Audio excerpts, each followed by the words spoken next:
La fille avec des béquilles voulait juste déjeuner en paix. Elle ne s'attendait pas à ce que la fille d'un PDG milliardaire l'invite et lui demande « Est-ce que tu aimes les chiens ?» Parce que mon papa a besoin d'aide. Avant de commencer l'histoire, laissez en commentaire de quelle ville vous nous regardez. Et à la fin, n'oubliez pas de noter cette histoire de 0 à 10. Bonne écoute à tous. Emily Ross voulait juste déjeuner en paix. Ce n'était pas une demande absurde. Ce n'était pas comme gagner à la loterie, trouver l'amour de sa vie ou découvrir que le petit déjeuner faisait moins grossir que le déjeuner. C'était juste s'asseoir, manger quelque chose de chaud et repartir avant que le dimanche ne se transforme en une autre bataille perdue. Mais l'univers en avait apparemment décidé autrement. Le restaurant du centre-ville de Madison, dans le Wisconsin, était impossible. Bondé, bruyant, rempli de familles heureuses qui semblaient sortir tout droit d'une publicité pour de la margarine. Emily regarda la file d'attente, s'appuya sur ses béquilles et ressentit l'épuisement habituel lui serrer les côtes.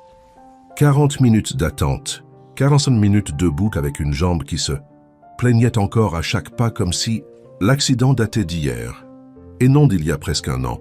Elle prit une profonde inspiration, regarda la porte, calcula mentalement le nombre de pas jusqu'à la voiture. C'est alors qu'elle l'entendit. « Mademoiselle.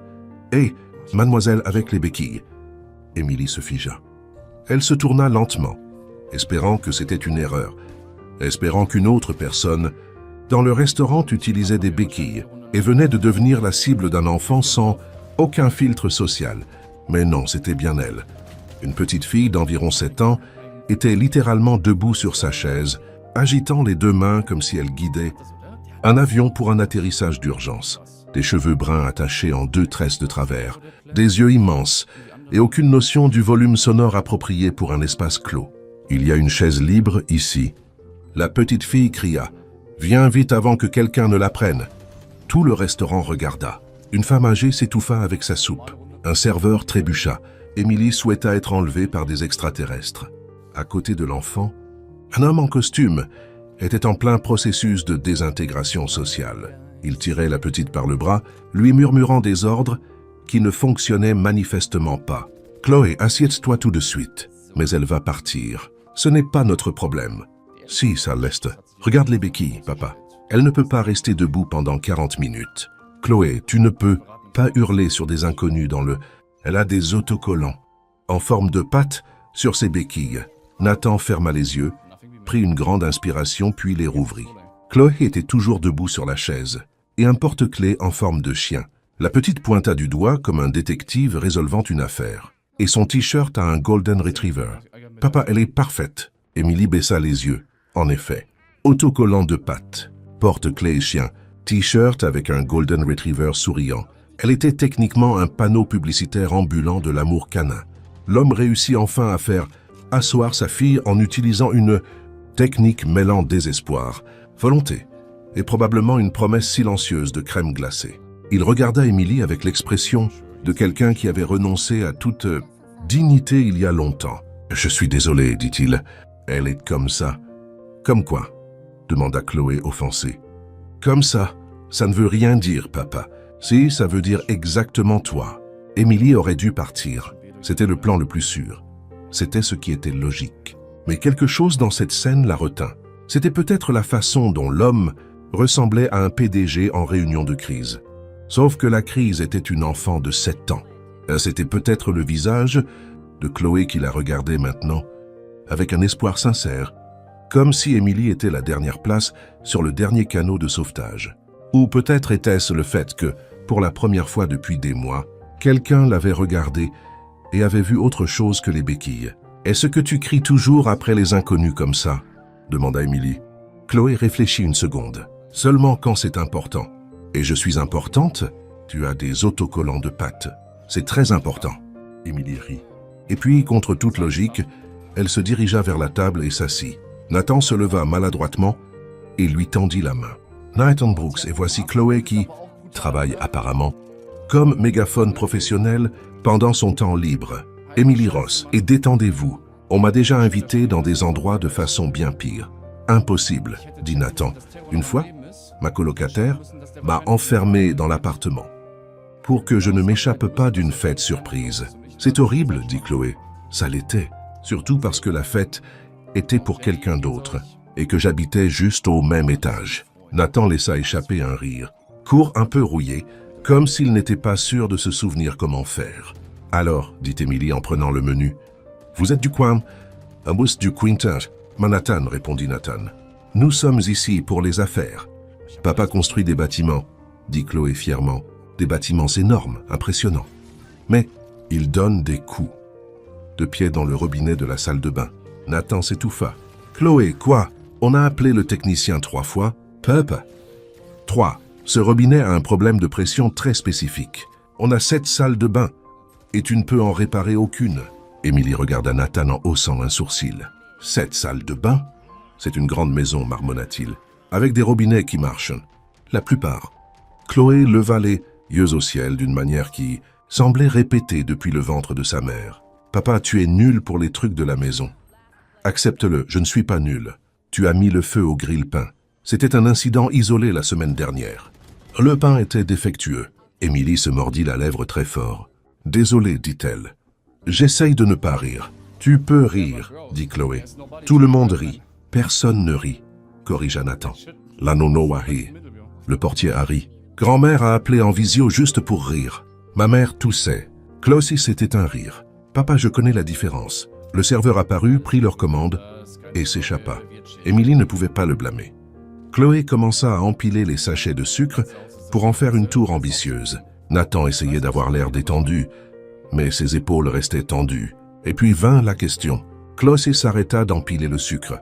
Elle regarda Émilie avec un sérieux qui ne correspondait pas à son visage d'enfant. « Est-ce que je peux te poser une question ?»« Bien sûr. Une question très importante. Je t'écoute. » Chloé prit une grande inspiration. « Est-ce que tu aimes vraiment les chiens ?» Émilie sourit. « J'aime beaucoup, en fait. Je suis vétérinaire et pendant mon temps libre, je dresse des chiens. » Les yeux de Chloé s'écarquillèrent tellement qu'ils semblaient sur le point de sortir de sa tête. « Papa. » Elle attrapa le bras de Nathan comme si elle avait trouvé de l'or. Elle est vétérinaire et dresseuse. C'est le destin. Nathan cligna des yeux, confus. Chloé, ce n'est pas comme ça que c'est exactement comme ça que ça marche. Chloé se tourna vers Émilie, rayonnante. Mon papa a besoin d'aide. Son chien est un désastre. Nathan lâcha sa fourchette. Chloé, quoi? C'est vrai. Thor a détruit ta chaussure préférée. On n'a pas besoin de parler de ça. Il a mangé tout le coussin du canapé. Chloé, la dame ne veut pas. Il a fait pipi sur le tapis de la salle de réunion. Nathan se couvrit le visage avec ses mains. S'il te plaît, arrête. C'était seulement une fois, ajouta Chloé en levant un doigt. Non, attends. 2 fois, Chloé. Et il a mangé la télécommande de la télé. Une télécommande. 2 télécommandes, papa. On n'a jamais retrouvé la deuxième. Émilie avait les larmes aux yeux, à force de se retenir de rire. Chloé, visiblement lancé, continua. Une fois, papa a essayé de donner un bain à Thor tout seul. Tu sais ce qui s'est passé? Chloé, je t'en supplie. Il a fini plus mouillé que le chien. Et il a pleuré. Je n'ai pas pleuré. Tes yeux étaient mouillés, papa. C'était l'eau du bain. L'eau du bain ne sort pas des yeux. Nathan regarda. Émilie avec l'expression d'un homme demandant une aide professionnelle. Elle invente des choses. Non, je n'invente pas. Si, tu inventes. Papa, tu as fait ce bruit. Quel bruit? Ce bruit que tu fais quand tu es triste. Comme Chloé fit un son qui ressemblait à un pneu qui se dégonfle mélangé à un bébé phoque égaré. Nathan devint rouge. Émilie perdit la bataille.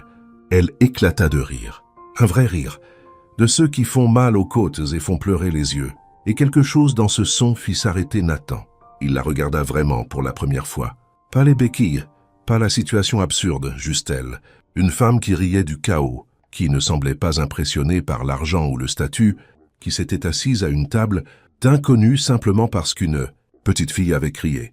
Émilie essuya ses yeux, riant toujours. « Laisse-moi voir si j'ai bien compris. Tu construis d'énormes bâtiments, mais tu perds face à un chien de 40 kilos. » Nathan ouvrit la bouche, la referma, l'ouvrit de nouveau. Il est stratégique. Stratégique, c'est un golden retriever très intelligent qui mange les télécommandes de façon stratégique. Chloé soupira comme une mère épuisée. « Papa, tu es nul pour les excuses. Je suis excellent pour les excuses. Je négocie des contrats de plusieurs millions de dollars. Mais tu as perdu contre Thor. Je n'ai pas perdu contre. Il a mangé ta chaussure, alors que tu la portais. Les yeux d'Émilie s'écarquillèrent. Attends, alors qu'il la portait. Ce n'était pas exactement comme ça, commença Nathan. Si, ça l'était, coupa Chloé.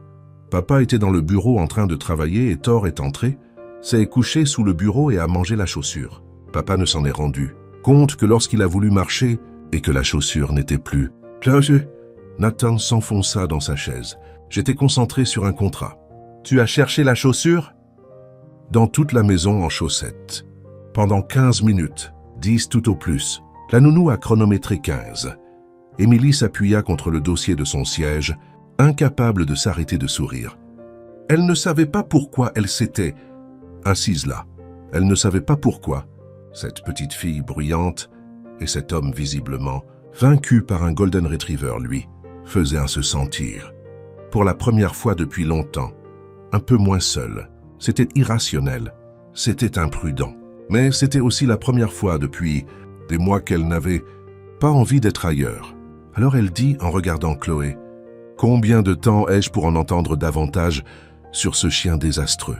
Chloé afficha le plus grand sourire du monde. « Combien de temps as-tu » Émilie regarda Nathan, qui semblait à la fois terrifié et soulagé. « Aujourd'hui, dit-elle, tout le temps qu'il vous faudra. » Nathan observa la scène en silence. Pour la première fois depuis longtemps, il ne savait pas ce qui allait se passer ensuite. Et étrangement, cela ne semblait pas être une mauvaise chose. La nourriture arriva chaude, la conversation encore plus. Émilie ne se souvenait pas de la dernière fois où elle avait autant ri lors d'un déjeuner, ou de n'importe quel repas, ou n'importe où ailleurs d'ailleurs. Mais elle était là, partageant une table avec un PDG en costume et une enfant de 7 ans qui commandait clairement la situation. « Alors, dit Émilie en coupant un morceau de poulet, vous construisez des bâtiments à Manhattan. C'est comment ?» Nathan haussa les épaules. Stressant. Des réunions sans fin. Des gens qui veulent des choses impossibles pour hier. Ils travaillent beaucoup, dit Chloé la bouche pleine de frites. Beaucoup, beaucoup. Chloé ne parle pas la bouche pleine. Toi aussi tu le fais. Je suis un adulte. Et alors? Nathan regarda Émilie avec une expression de défaite. Vous voyez, c'est comme ça toute la journée. Émilie sourit. Elle a un argument. Ne l'encouragez pas. Chloé sourit triomphalement et vola une frite dans l'assiette de son père. Nathan fit semblant de ne pas voir. Émilie le remarqua. Elle enregistra l'information. Le PDG coriace était complètement manipulable par sa fille. « Et toi, Émilie ?» demanda Nathan. « Est-ce que tu as toujours voulu être vétérinaire ?» Depuis l'âge de 5 ans. Ma mère m'a emmené dans un refuge pour animaux et j'ai essayé de tous les adopter. Elle a dû me sortir de là en pleurs. « Combien as-tu essayé d'en adopter ?» demanda Chloé. 12 en une seule visite. J'étais une enfant déterminée. Nathan rit. Cette fois, ce n'était pas un rire court ou retenu. C'était un vrai rire qui transforma son visage pendant une seconde. Émilie remarqua qu'il avait des fossettes, petites, presque invisibles. Mais elles étaient là. Elle détourna les yeux trop vite. Et le dressage, continua Nathan, c'est venu plus tard, à l'université. Je me suis spécialisé dans le comportement animal. J'ai découvert que la plupart des problèmes de chiens sont en fait des problèmes de propriétaires. « Hi » dit Nathan. « Désolé, risque professionnel. Je dis toujours la vérité. »« J'aime ça » dit Chloé. « Papa déteste ça. Je ne déteste pas la vérité. Tu fais cette tête. » « Quelle tête ?»« Cette tête quand tu n'aimes pas quelque chose, mais que tu ne veux pas l'admettre. » Chloé crispa son visage dans une imitation exagérée. « Cette tête-là. » Émilie faillit recracher son jus. Nathan croisa les bras. « Je ne fais pas cette tête. Tu l'as fait en ce moment même. J'ai une expression neutre. Neutre colérique, ça n'existe pas. Si, ça existe. C'est la nounou qui a inventé le terme. » Émilie regardait ce ping-pong verbal comme un match de tennis. La dynamique était fascinante. Nathan essayait de maintenir son autorité. Mais Chloé démantelait chaque tentative avec une précision chirurgicale. Et le plus intéressant, c'est qu'il adorait manifestement ça. Sous les plaintes, il y avait de la fierté. Sous l'épuisement, il y avait de l'amour. Émilie reconnut ce qu'elle avait vu chez d'autres parents célibataires. Le double fardeau, la peur constante de ne pas être à la hauteur. « Vous êtes toujours comme ça tous les deux ?» demanda-t-elle. « Quoi ?» dit Nathan. Comme un duo comique. Chloé haussa les épaules. « C'est juste nous, on s'y habitue. » Les mots étaient légers, mais le poids était énorme. Émilie le sentit. Nathan sentit qu'elle le sentait. L'atmosphère changea pendant une seconde. Quelque chose passa entre eux. Ce n'était pas de la tristesse. C'était de la reconnaissance. La reconnaissance que parfois les familles prennent des formes inattendues et que cela ne les rend pas moins réelles. Chloé, insensible au moment, commença à construire une autre tour de sachets de sucre. Nathan se racla la gorge. « Est-ce que je peux te demander quelque chose ?» dit-il la voix plus basse. Émilie hocha la tête. « Bien sûr. » Il pointa délicatement les béquilles, appuyées contre la chaise à côté d'elle. Que s'est-il passé? Si ce n'est pas trop indiscret de demander. Émilie regarda les béquilles, puis Nathan. Il ne demandait pas par curiosité malsaine. Il demandait parce qu'il voulait comprendre. Il y avait une différence. Un accident de voiture, dit-elle simplement. Il y a presque un an, un autre conducteur a grillé un feu rouge. Je revenais d'une garde au refuge. Nathan ne dit pas « Oh mon Dieu, quelle horreur !» ou « Tu as eu de la chance de survivre ». Il n'essaya pas de minimiser ou de dramatiser. Il écouta simplement. « Je me suis fracturé la jambe à 3 endroits », continua Émilie. 2 chirurgies, des mois de physiothérapie. Je suis encore en train de récupérer. « Mais tu vas guérir ?» demanda Chloé, qui avait apparemment tout entendu, même en faisant semblant de se concentrer sur sa tour de sucre. « Oui, dit Émilie, j'ai déjà beaucoup progressé. Certains jours sont plus difficiles que d'autres, mais j'y arrive. »« Tu es forte », dit Chloé avec la simplicité brutale des enfants. Émilie sourit. « J'essaye de l'être. » Nathan la regardait avec une expression qu'elle ne parvenait pas à déchiffrer. Ce n'était pas de la pitié, c'était autre chose. Quelque chose qui ressemblait davantage à de l'admiration. « Ça a dû être dur, dit-il. De traverser tout ça, ça l'était, admit Émilie. Ça l'est encore parfois. Mais j'ai appris que le contrôle est une illusion. On peut tout planifier, tout bien faire. Et pourtant, un inconnu peut griller un feu rouge et changer votre vie en 3 secondes. » Nathan tomba dans le silence. Émilie réalisa qu'elle avait touché une corde sensible. « Désolée, dit-elle, c'est devenu un peu pesant. »« Non, dit Nathan rapidement. Pas du tout. C'est juste que je comprends mieux que tu ne l'imagines. » Il n'expliqua pas. Il n'en avait pas besoin. Émilie regarda Chloé, puis lui et comprit. Certaines histoires n'ont pas besoin d'être racontées pour être comprises. « Papa n'aime pas parler de maman, » dit Chloé avec désinvolture, continuant d'empiler son sucre. Nathan se figea. « Chloé, quoi? C'est vrai. Chaque fois que quelqu'un demande, tu fais ta tête neutre colérique. On n'a pas besoin de « elle est partie quand j'étais petite », dit Chloé à Émilie, comme si elle expliquait pourquoi le ciel est bleu. Je ne me souviens pas beaucoup d'elle, mais c'est pas grave. J'ai papa et Thor et la nounou quand elle n'est pas en un train de chronométrer des trucs. Émilie ne savait pas quoi dire, alors elle ne dit rien. Parfois, le silence est la réponse la plus aimable. Nathan regarda sa fille avec un mélange de fierté et de douleur qui serra le cœur d'Émilie. « Elle est incroyable », dit doucement Émilie. « Je sais », répondit Nathan. « C'est la meilleure chose que j'ai jamais faite. » Chloé leva les yeux. « Mieux que les bâtiments. Bien mieux que les bâtiments. Mieux que Thor. » Nathan fit semblant de réfléchir. « Égalité.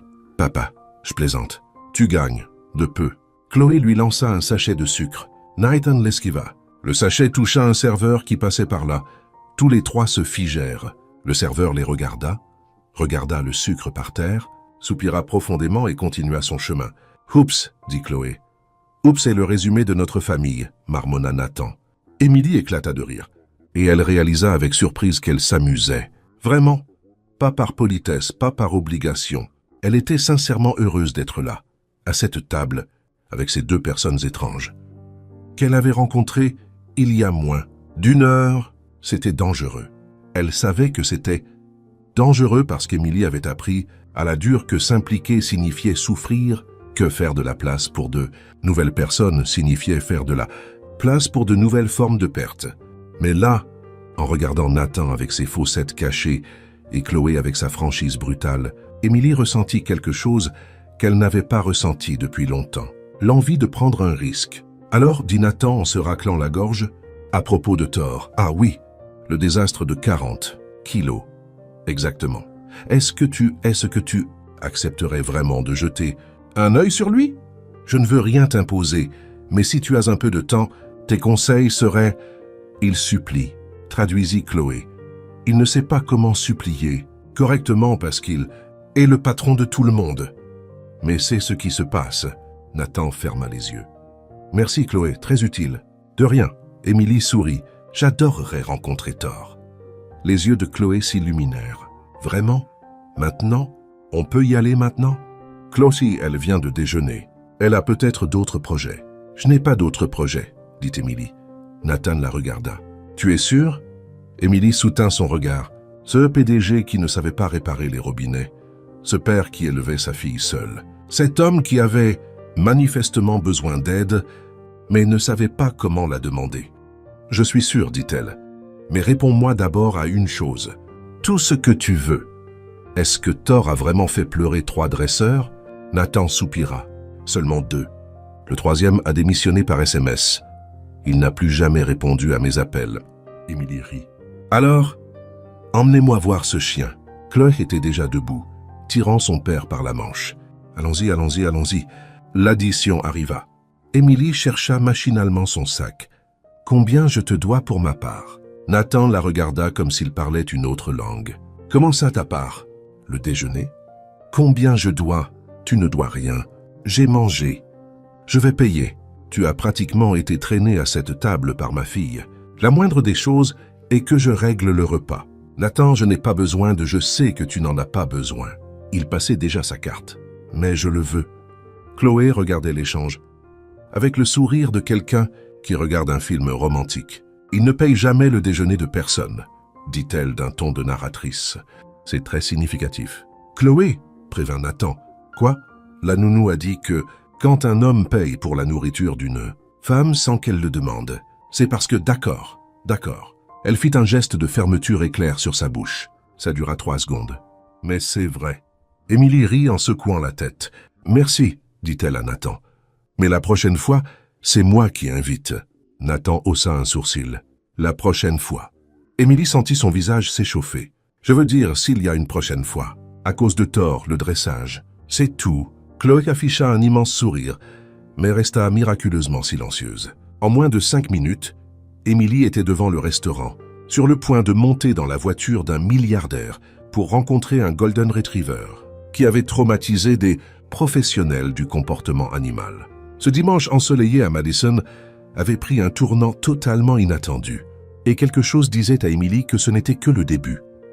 La voiture s'était à peine arrêtée dans le garage qu'Émilie l'entendit. Un aboiement profond, puis un autre, puis le son incomparable de quelque chose d'énorme courant, vers la porte comme un train de marchandises fou. Il sait qu'on est là, dit Chloé radieuse. Comment? Demanda Émilie. Thor a un 6e sens, expliqua Nathan, ayant déjà l'air épuisé. Il entend la voiture à 3 pâtés de maison. La porte du garage s'était à peine ouverte et 40 kilos de fourrure dorée traversèrent l'espace comme un ouragan de bonheur incontrôlé. Thor ne courait pas. Thor volait.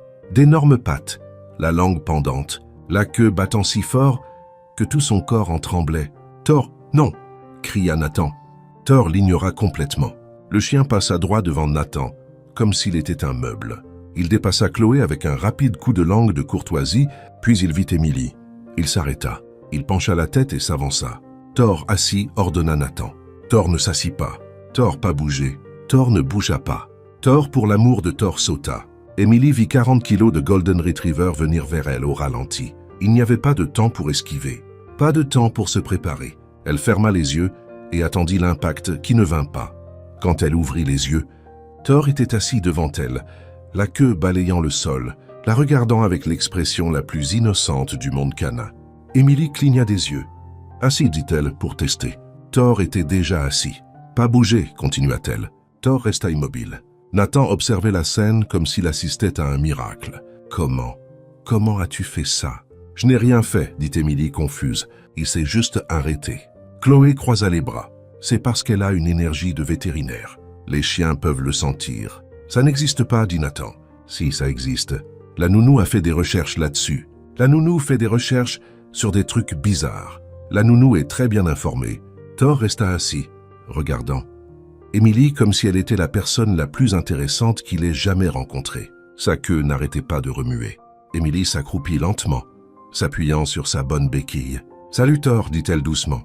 Ravi de te rencontrer. » Thor gémit de bonheur et lui lécha tout le visage. « Thor. » Nathan se précipita pour attraper le chien. « Laisse-le. » Émilie rit en essuyant la bave. « Il me dit juste bonjour. Il est en train de te couvrir de bave. J'ai connu pire. » Nathan s'arrêta ne sachant que faire de ses mains. Émilie se leva, ajusta ses béquilles et commença à marcher lentement dans l'espace. Thor la suivit comme une ombre géante et poilue. Chaque pas que faisait Émilie, il le faisait avec elle. Quand elle s'arrêtait, il s'arrêtait. Quand elle tournait, il tournait. C'est étrange, dit Nathan. C'est l'imprégnation, expliqua Émilie. Il a décidé qu'il m'aimait bien. En 30 secondes, les chiens sont rapides. Chloé sautilla d'excitation. Tu vois, je t'avais dit qu'elle était parfaite. Émilie sourit et continua d'explorer. La maison était immense. De hauts plafonds, des meubles chers, beaucoup de lumière naturelle. Mais elle était aussi étrangement vide, comme un catalogue de décoration, pas un foyer. Puis elle vit le canapé, ou ce qu'il en restait. « C'est le canapé italien ?» demanda-t-elle. Nathan soupira. C'était lui. Le canapé avait des traces de dents sur chaque coin. Un coussin était complètement détruit. De la mousse sortait de trous qui semblaient avoir été faits avec une détermination chirurgicale. Thor aimait vraiment ce canapé, commenta Chloé. Visiblement, dit Émilie. Thor, entendant son nom, remua la queue fièrement. Émilie se tourna vers Nathan. « Est-ce que je peux faire un test rapide ?»« Bien sûr. De quoi as-tu besoin ? Que tu ne fasses rien. » Nathan fronça les sourcils. « Comment ça ? Reste immobile. Ne dis rien. Ne fais rien. Regarde seulement. » Nathan semblait physiquement mal à l'aise avec l'idée, mais hocha la tête. Émilie s'éloigna de quelques pas. Thor la suivit immédiatement. Elle s'arrêta. Thor s'arrêta. Elle fit un pas vers la gauche. Thor fit un pas vers la gauche. Thor, dit Émilie d'un ton ferme, mais calme, assis. Thor s'assit, couché. Thor se coucha, roule. Thor roula. Chloé applaudit. Il ne fait jamais ça. Nathan était sans voix. J'ai essayé ses ordres pendant des mois. Il m'ignore toujours. Émilie gratta Thor derrière l'oreille. Ce n'est pas l'ordre, c'est l'énergie. Tu es tendu quand tu lui parles. Il ressent ton anxiété et devient anxieux lui aussi. Je ne suis pas anxieux. Chloé et Émilie échangèrent un regard. « Papa, dit Chloé, tu réorganises les couverts quand tu es nerveux. C'est de l'organisation. » 3 fois pendant le déjeuner, Nathan ouvrit la bouche pour protester, mais n'eut aucun argument. Émilie continua de travailler avec Thor. Chaque ordre était donné calmement.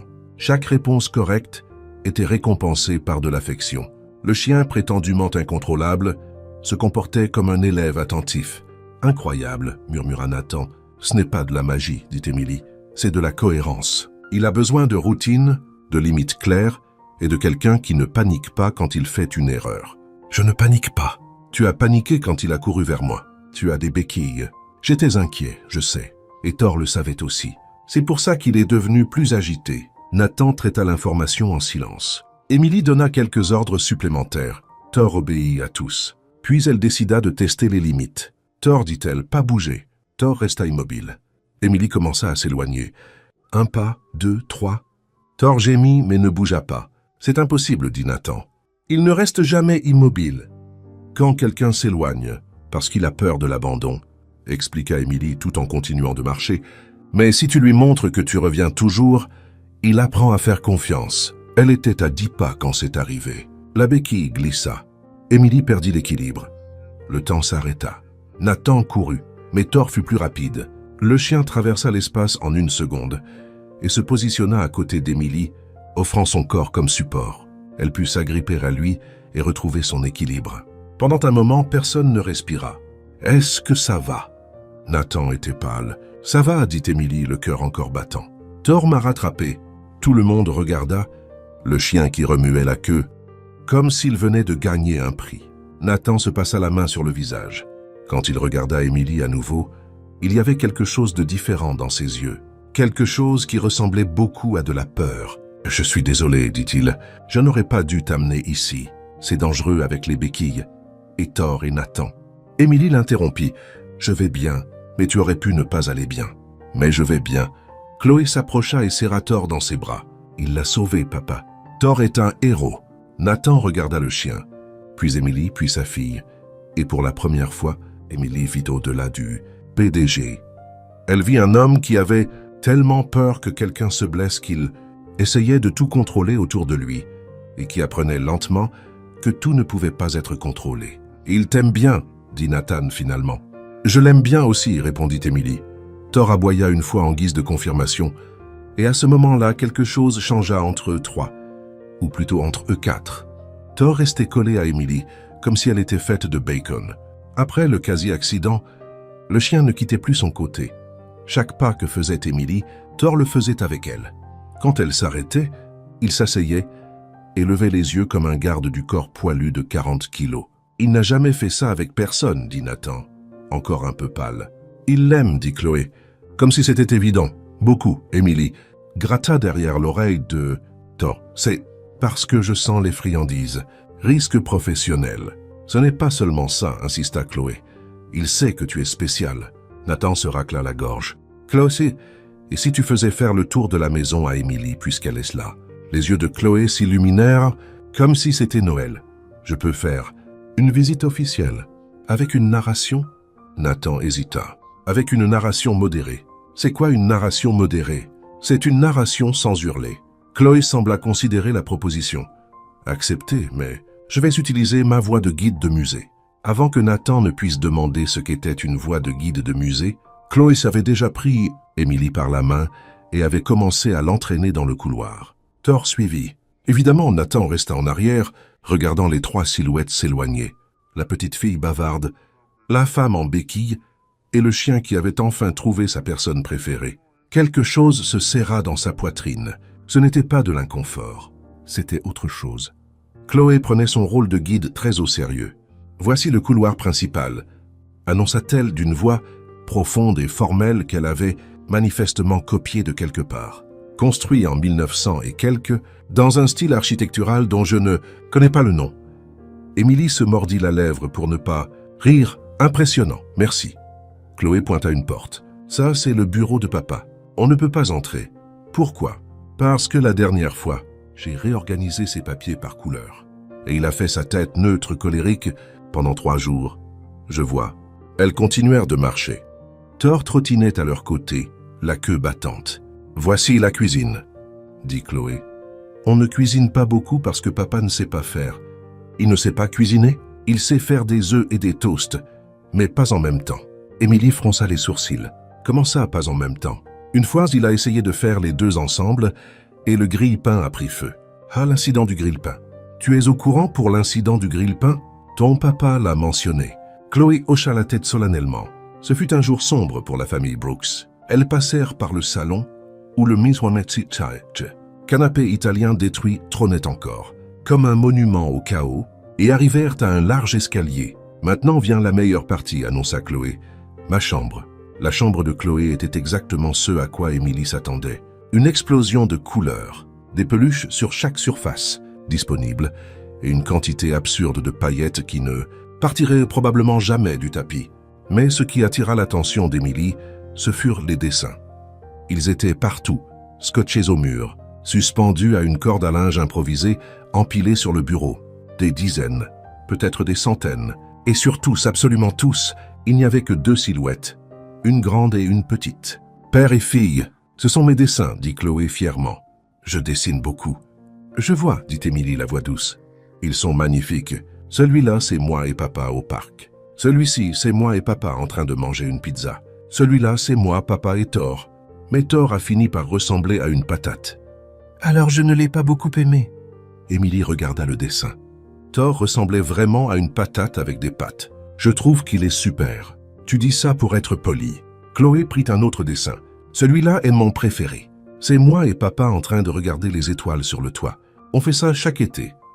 Papa dit que les étoiles sont les mêmes à Manhattan et ici, mais je trouve qu'elles brillent en plus ici. Emily sentit quelque chose se serrer dans sa gorge. Il n'y avait pas une seule photo de la mer dans la pièce. Pas un seul dessin avec 3 silhouettes. Le monde de Chloé s'était réduit à 2 personnes, et elle en avait fait quelque chose de beau. Thor, sentant le changement d'énergie, pressa son museau contre la jambe d'Emily. « Est-ce que je peux te dire un secret ?» demanda doucement Chloé. « Bien sûr, parfois je dessine 3 personnes, mais je ne sais jamais qui est la 3e, alors je l'efface. » Emily ne savait pas quoi dire, alors elle fit la seule chose qui semblait juste. Elle se pencha prudemment, à cause des béquilles, et prit Chloé dans ses bras. La petite n'hésita pas. Elle l'enlaça fermement. Thor essaya de participer, poussant son museau entre elles deux. « Thor », Chloé rit, la voix étouffée. « Tu gênes. Il veut juste faire partie du groupe, » dit Emily. « Il est tellement en demande d'affection. »« C'est de famille. » Chloé s'écarta en souriant. « Tu es cool, Emily. Toi aussi, Chloé. Est-ce que tu vas revenir ?» La question était simple. La réponse ne l'était pas. Emily regarda la porte de la chambre où Nathan était apparu silencieusement. Il était appuyé contre le cadre de la porte, les bras croisés, observant la scène avec une expression qu'elle ne pouvait déchiffrer. Depuis combien de temps était-il là? Assez longtemps, apparemment.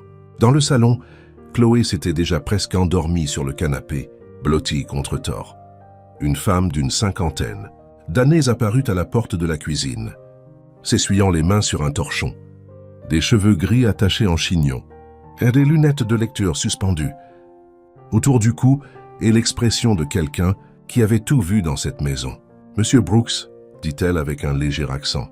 La petite est déjà en train de sombrer. « Merci, Margaret. » Nathan se tourna vers Emily. « Voici Margaret, la nounou. » La nounou, la cuisinière, l'organisatrice et la chronométreuse officielle, compléta Margaret en tendant la main. « Ravi de vous rencontrer. » Emily lui serra la main. « Ravi de même. » Margaret regarda alternativement Emily et Nathan, puis revint à Emily. Un petit sourire apparut au coin de sa bouche. « Alors, c'est vous, la dame au chien. Je suis vétérinaire. »« Oui, je vois. » Le sourire de Margaret s'élargit. « Thor vous a aimé. C'est rare. »« Margaret, prévint Nathan. »« Quoi ?»« J'observe, c'est tout. » Ça fait partie du boulot. Nathan soupira. « Je vais raccompagner Emily.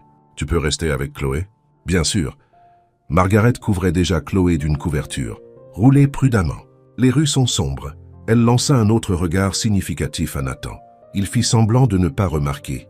La voiture glissait dans les rues de Madison en silence. Emily regardait par la fenêtre, observant les lumières de la ville défiler. Nathan conduisait les mains fermes sur le volant, les yeux fixés sur la route, mais son esprit était manifestement ailleurs. Sans Chloé sur le siège arrière pour faire des commentaires, le silence était différent, plus lourd, plus chargé de non-dits. « À gauche ici, dit Emily, puis la troisième à droite. » Nathan suivit les indications. Le quartier changeait progressivement. Les manoirs cédèrent la place à des immeubles d'appartements. Les rues devenaient plus étroites, plus habitées, moins de silence, plus de vie. « C'est celui-là, là-bas. » pointa Emily. L'immeuble en briques avec l'escalier de secours. Nathan arrêta la voiture devant. L'immeuble était modeste. 4 étages, façade en briques rougeâtres, une entrée simple avec un portier lisant un magazine derrière le comptoir, des plantes en pot à la fenêtre de quelqu'un, un vélo enchaîné à un poteau. C'était l'opposé complet de la maison de Nathan. Et pourtant, on s'y sentait beaucoup plus chez soi. « C'est ici, » dit Emily, la main déjà sur la poignée de la porte. « C'est un bel immeuble, » dit Nathan. Emily rit. « Tu n'es pas obligé de mentir. Je ne mens pas. Il a l'air vrai. »« Vrai ?» ?»« Oui. » Il la regarda. « Il ressemble à un endroit où vivent des gens réels, pas une salle d'exposition vide. » Emily soutint son regard une seconde, de plus qu'elle ne l'aurait dû. « Ta maison n'est pas vide. Tu as Chloé, Thor et Margaret. C'est vrai. » Nathan marqua une pause. « Mais il reste quand même de la place. » L'air à l'intérieur de la voiture devint plus dense. Emily ne savait pas quoi dire. Alors elle dit la chose la plus sûre. « Merci pour le trajet, pour le déjeuner et pour aujourd'hui. Merci pour Thor, pour Chloé, pour tout. » Silence, Nathan la regarda. Il semblait vouloir dire quelque chose d'important, quelque chose qui changerait tout. Mais ce qui sortit fut « mardi. Est-ce que tu peux revenir mardi ?»« Pour Thor, fit-il une pause. Et pour Chloé, elle t'a aimé. »« Juste Chloé ?» La question échappa à Emily avant qu'elle ne puisse l'arrêter. Nathan déglutit difficilement. « Non, pas juste Chloé. » Le cœur d'Emily rata un battement. Elle ouvrit la portière avant de faire quelque chose d'imprudent. « Mardi alors. Bonne nuit, Nathan. »« Bonne nuit, Emily. » Elle sortit, ajusta ses béquilles et marcha vers l'entrée de l'immeuble. Le portier leva les yeux de son magazine, fit un signe distrait et se remit à lire. Emily ne regarda pas en arrière, mais si elle l'avait fait, elle aurait vu Nathan toujours garé là, le moteur tournant, regardant jusqu'à ce qu'elle entre dans l'immeuble et que la porte se referme. Ce n'est qu'alors qu'il partit. Et sur le chemin du retour, seul dans la voiture silencieuse, Nathan réalisa quelque chose qu'il n'attendait pas. La maison qui était trop grande n'avait jamais semblé aussi vide. Lundi, un jour avant ce qu'ils avaient convenu, Nathan se tenait devant la porte de l'école de Chloé, avec Thor en laisse et une excuse répétée, sur le bout de la langue. « Papa, dit Chloé suspecte. Pourquoi Thor est venu ? » Parce qu'il doit aller chez le vétérinaire. Il est malade. Il éternue. Chloé regarda Thor. Thor regarda Chloé. Aucun des deux n'éternua. Papa, il n'éternue pas du tout. Il éternuait ce matin. Beaucoup. Des éternuements inquiétants. À quelle heure? Tôt, à quelle heure? 5h30. Tu t'es réveillé à 5h30. Nathan déglutit difficilement. Thor m'a réveillé en éternuant. Chloé croisa les bras. 7 ans et déjà le regard d'un détective expérimenté. Papa, quoi? Tu inventes tout ça? Non, si. Tu veux voir Émilie? Je veux emmener Thor chez le vétérinaire, parce qu'il a un problème respiratoire, potentiellement grave. Thor choisit ce moment pour bâiller, largement, et se coucher par terre en parfaite santé. Papa, je vous ai aidé à vous rencontrer. Je mérite d'y aller. Nathan regarda sa fille, puis le chien, puis le ciel, demandant de la patience. Tu le mérites, mais pas aujourd'hui. Pourquoi? Parce que tu as école. Mais papa, demain Émilie vient à la maison pour continuer le dressage de Thor. Après tes cours, tu seras là. Chloé plissa les yeux. Promis, promis. Croix de bois, croix de fer. Nathan soupira. Croix de bois, croix de fer. Ils lièrent leurs petits doigts. Chloé sembla satisfaite. D'accord, mais tu me raconteras tout quand tu viendras me chercher. Tout sur quoi? Je vais juste emmener le chien chez le vétérinaire. Chloé fit un sourire qui montrait toutes ses dents. Bien sûr, papa. Bien sûr. Elle l'embrassa sur la joue, caressa Thor et courut à l'intérieur de l'école. Nathan resta sur le parking, avec un Golden Retriever en pleine forme et zéro excuse convaincante. « Allons-y » murmura-t-il à Thor, avant que je ne change d'avis. Thor remua la queue, manifestement d'accord avec le plan. La clinique était calme ce lundi matin. Nathan entra en essayant d'avoir l'air décontracté. Thor entra comme s'il était chez lui. La réceptionniste aux énormes lunettes leva les yeux. « Bonjour, vous avez rendez-vous ?» Non, dit Nathan. C'est une urgence. Une urgence.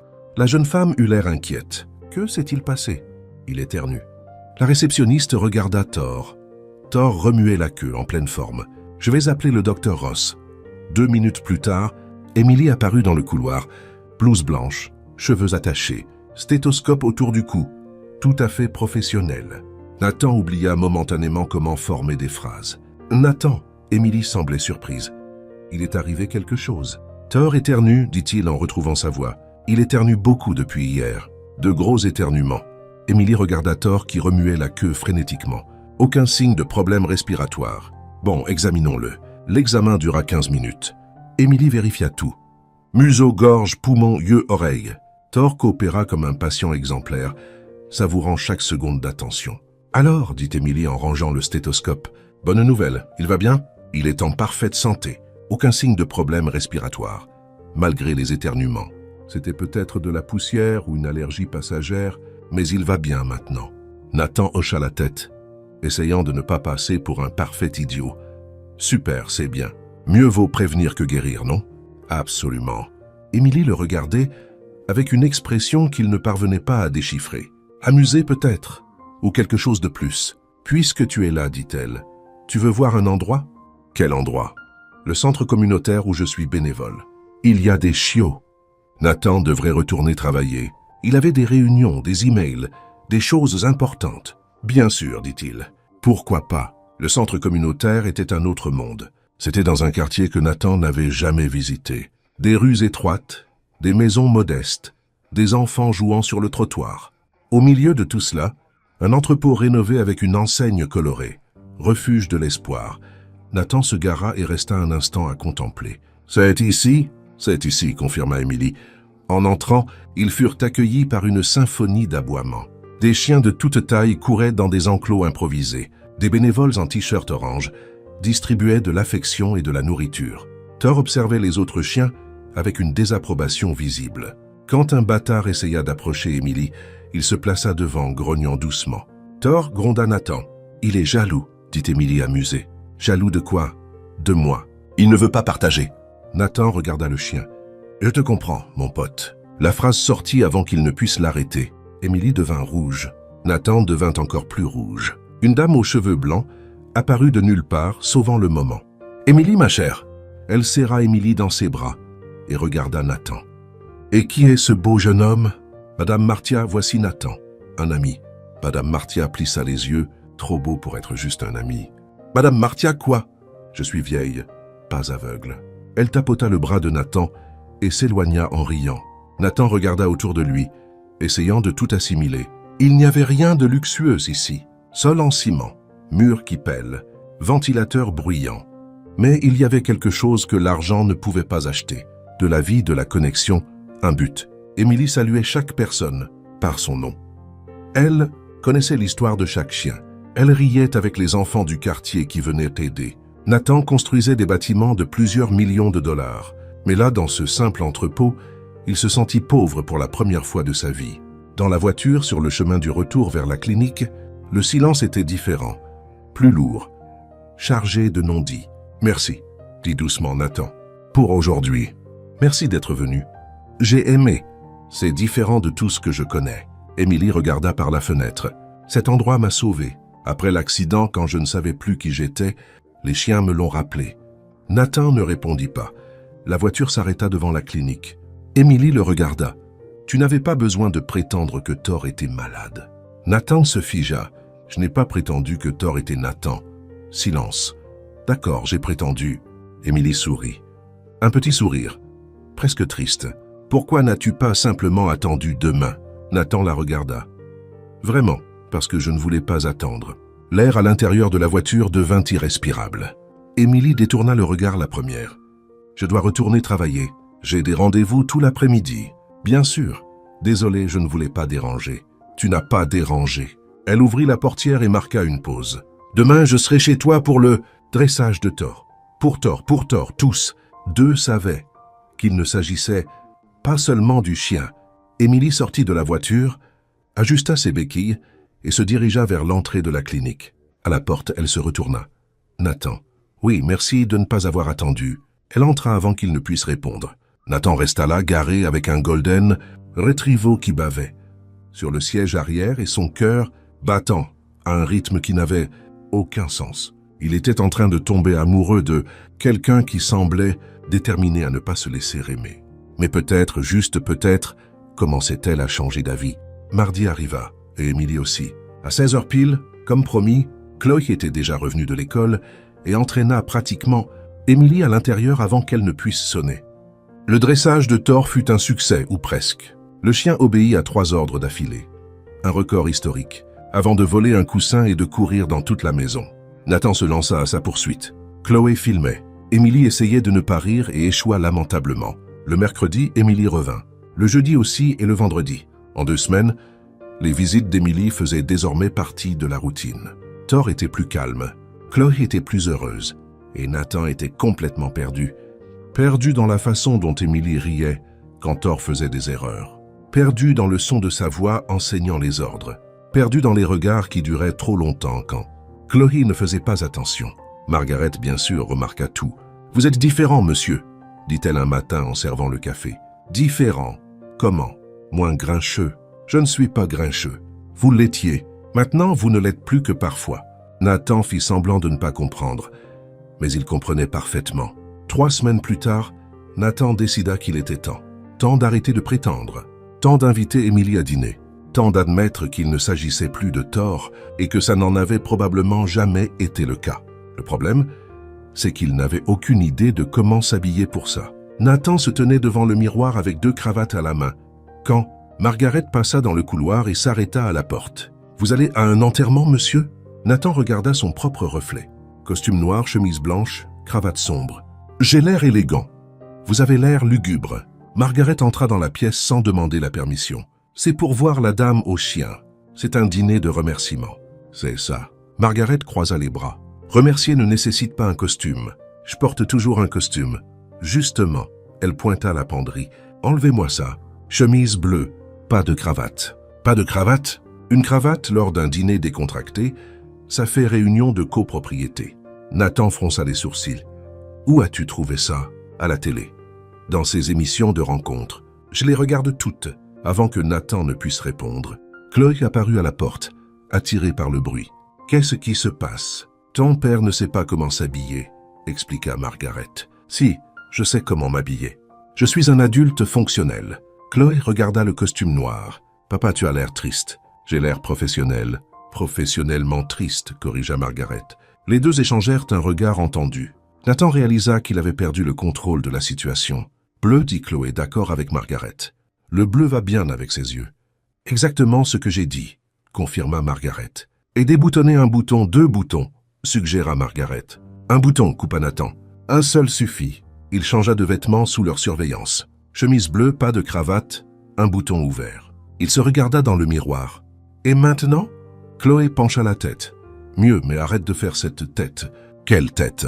Cette tête-là. Celle qui a l'air inquiète. Je suis inquiet. Vous ne pouvez pas l'être, dit Margaret. Les femmes sentent l'inquiétude. Ça ressemble à du désespoir. C'est vrai, confirma Chloé comme si elle était une experte. Tu as 7 ans, dit Nathan. D'où sais-tu ça? Margaret me raconte des trucs. Nathan regarda la nounou. Tu apprends des choses sur les relations à ma fille. Il faut bien que quelqu'un le fasse.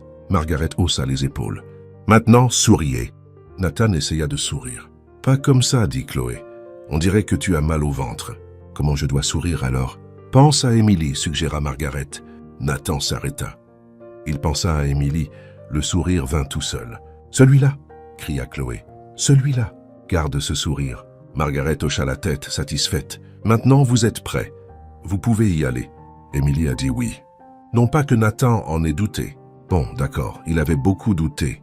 Il avait passé tout le trajet jusqu'à chez elle à répéter ce qu'il dirait si elle refusait. Mais elle n'avait pas refusé.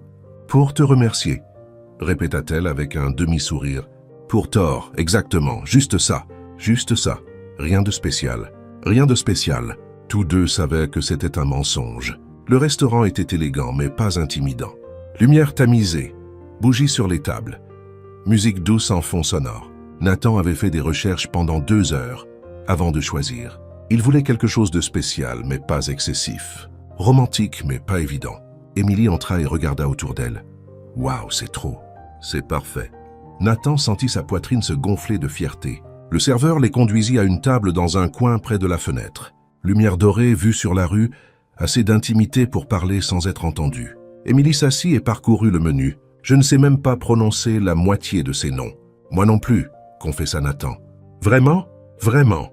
D'habitude, je commande ce que le serveur me recommande et je prétends que c'était mon choix. » Émilie éclata de rire. Le puissant PDG ne sait pas commander à manger. Le puissant PDG sait déléguer les tâches, y compris le choix du menu. C'est la chose la plus ridicule que j'ai jamais entendue. Merci, j'essaie de m'améliorer. Le serveur vint. Nathan, fidèle à sa confession, commanda la recommandation du chef. Émilie fit de même en riant. Quand ils furent de nouveau seuls, le silence était confortable, mais plein de quelque chose. « Alors, dit Émilie, merci pour tout ça. Tu m'as déjà remercié. Je sais. Mais c'est juste que ça fait un moment que je n'étais pas sortie comme ça. »« Comme quoi? »« Comme ça. » Elle désigna la table, les bougies, le restaurant. Comme si c'était un rendez-vous. « Ce n'est pas un rendez-vous, » dit Nathan. « C'est un dîner de remerciements. »« Ah bien sûr, pour tort, pour tort. » Ils se regardèrent et rirent.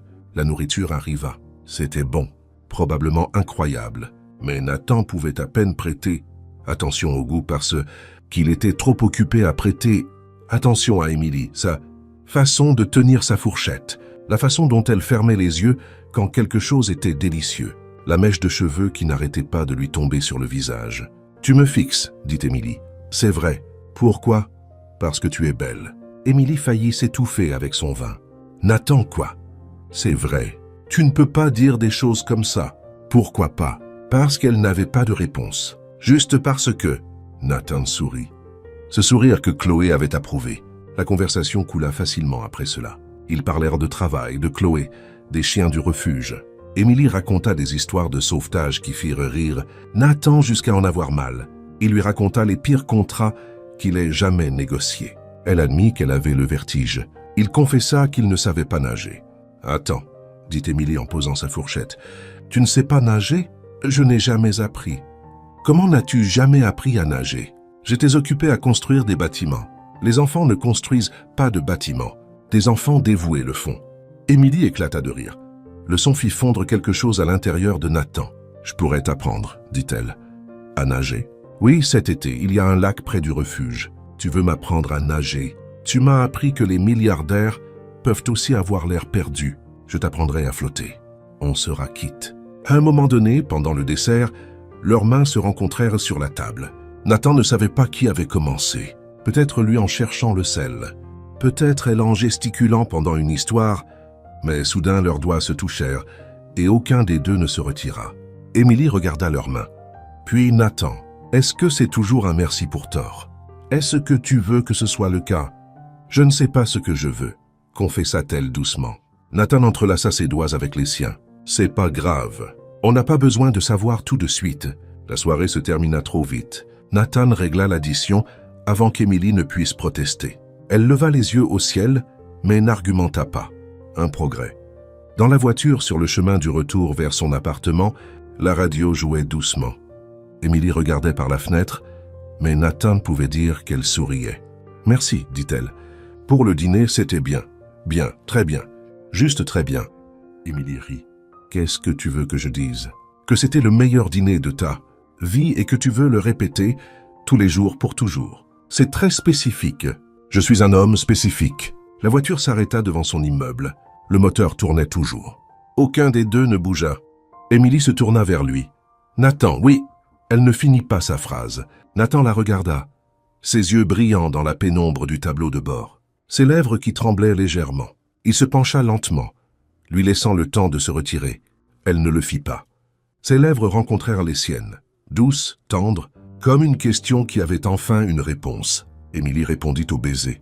Pendant un instant, le monde s'arrêta. Il n'y avait plus de voiture, plus de rue, plus rien que ce baiser. La main de Nathan trouva son visage. Sa main à elle trouva sa poitrine. Et tout semblait limpide, jusqu'à ce qu'Émilie s'écarte lentement, sans hâte, mais avec quelque chose dans les yeux que Nathan ne parvenait pas à déchiffrer. « Je dois y aller, dit-elle doucement. » Émilie, c'était une soirée parfaite, Nathan. Elle sourit, mais le sourire n'atteignit pas ses yeux. « Merci. » Avant qu'il ne puisse dire quoi que ce soit d'autre.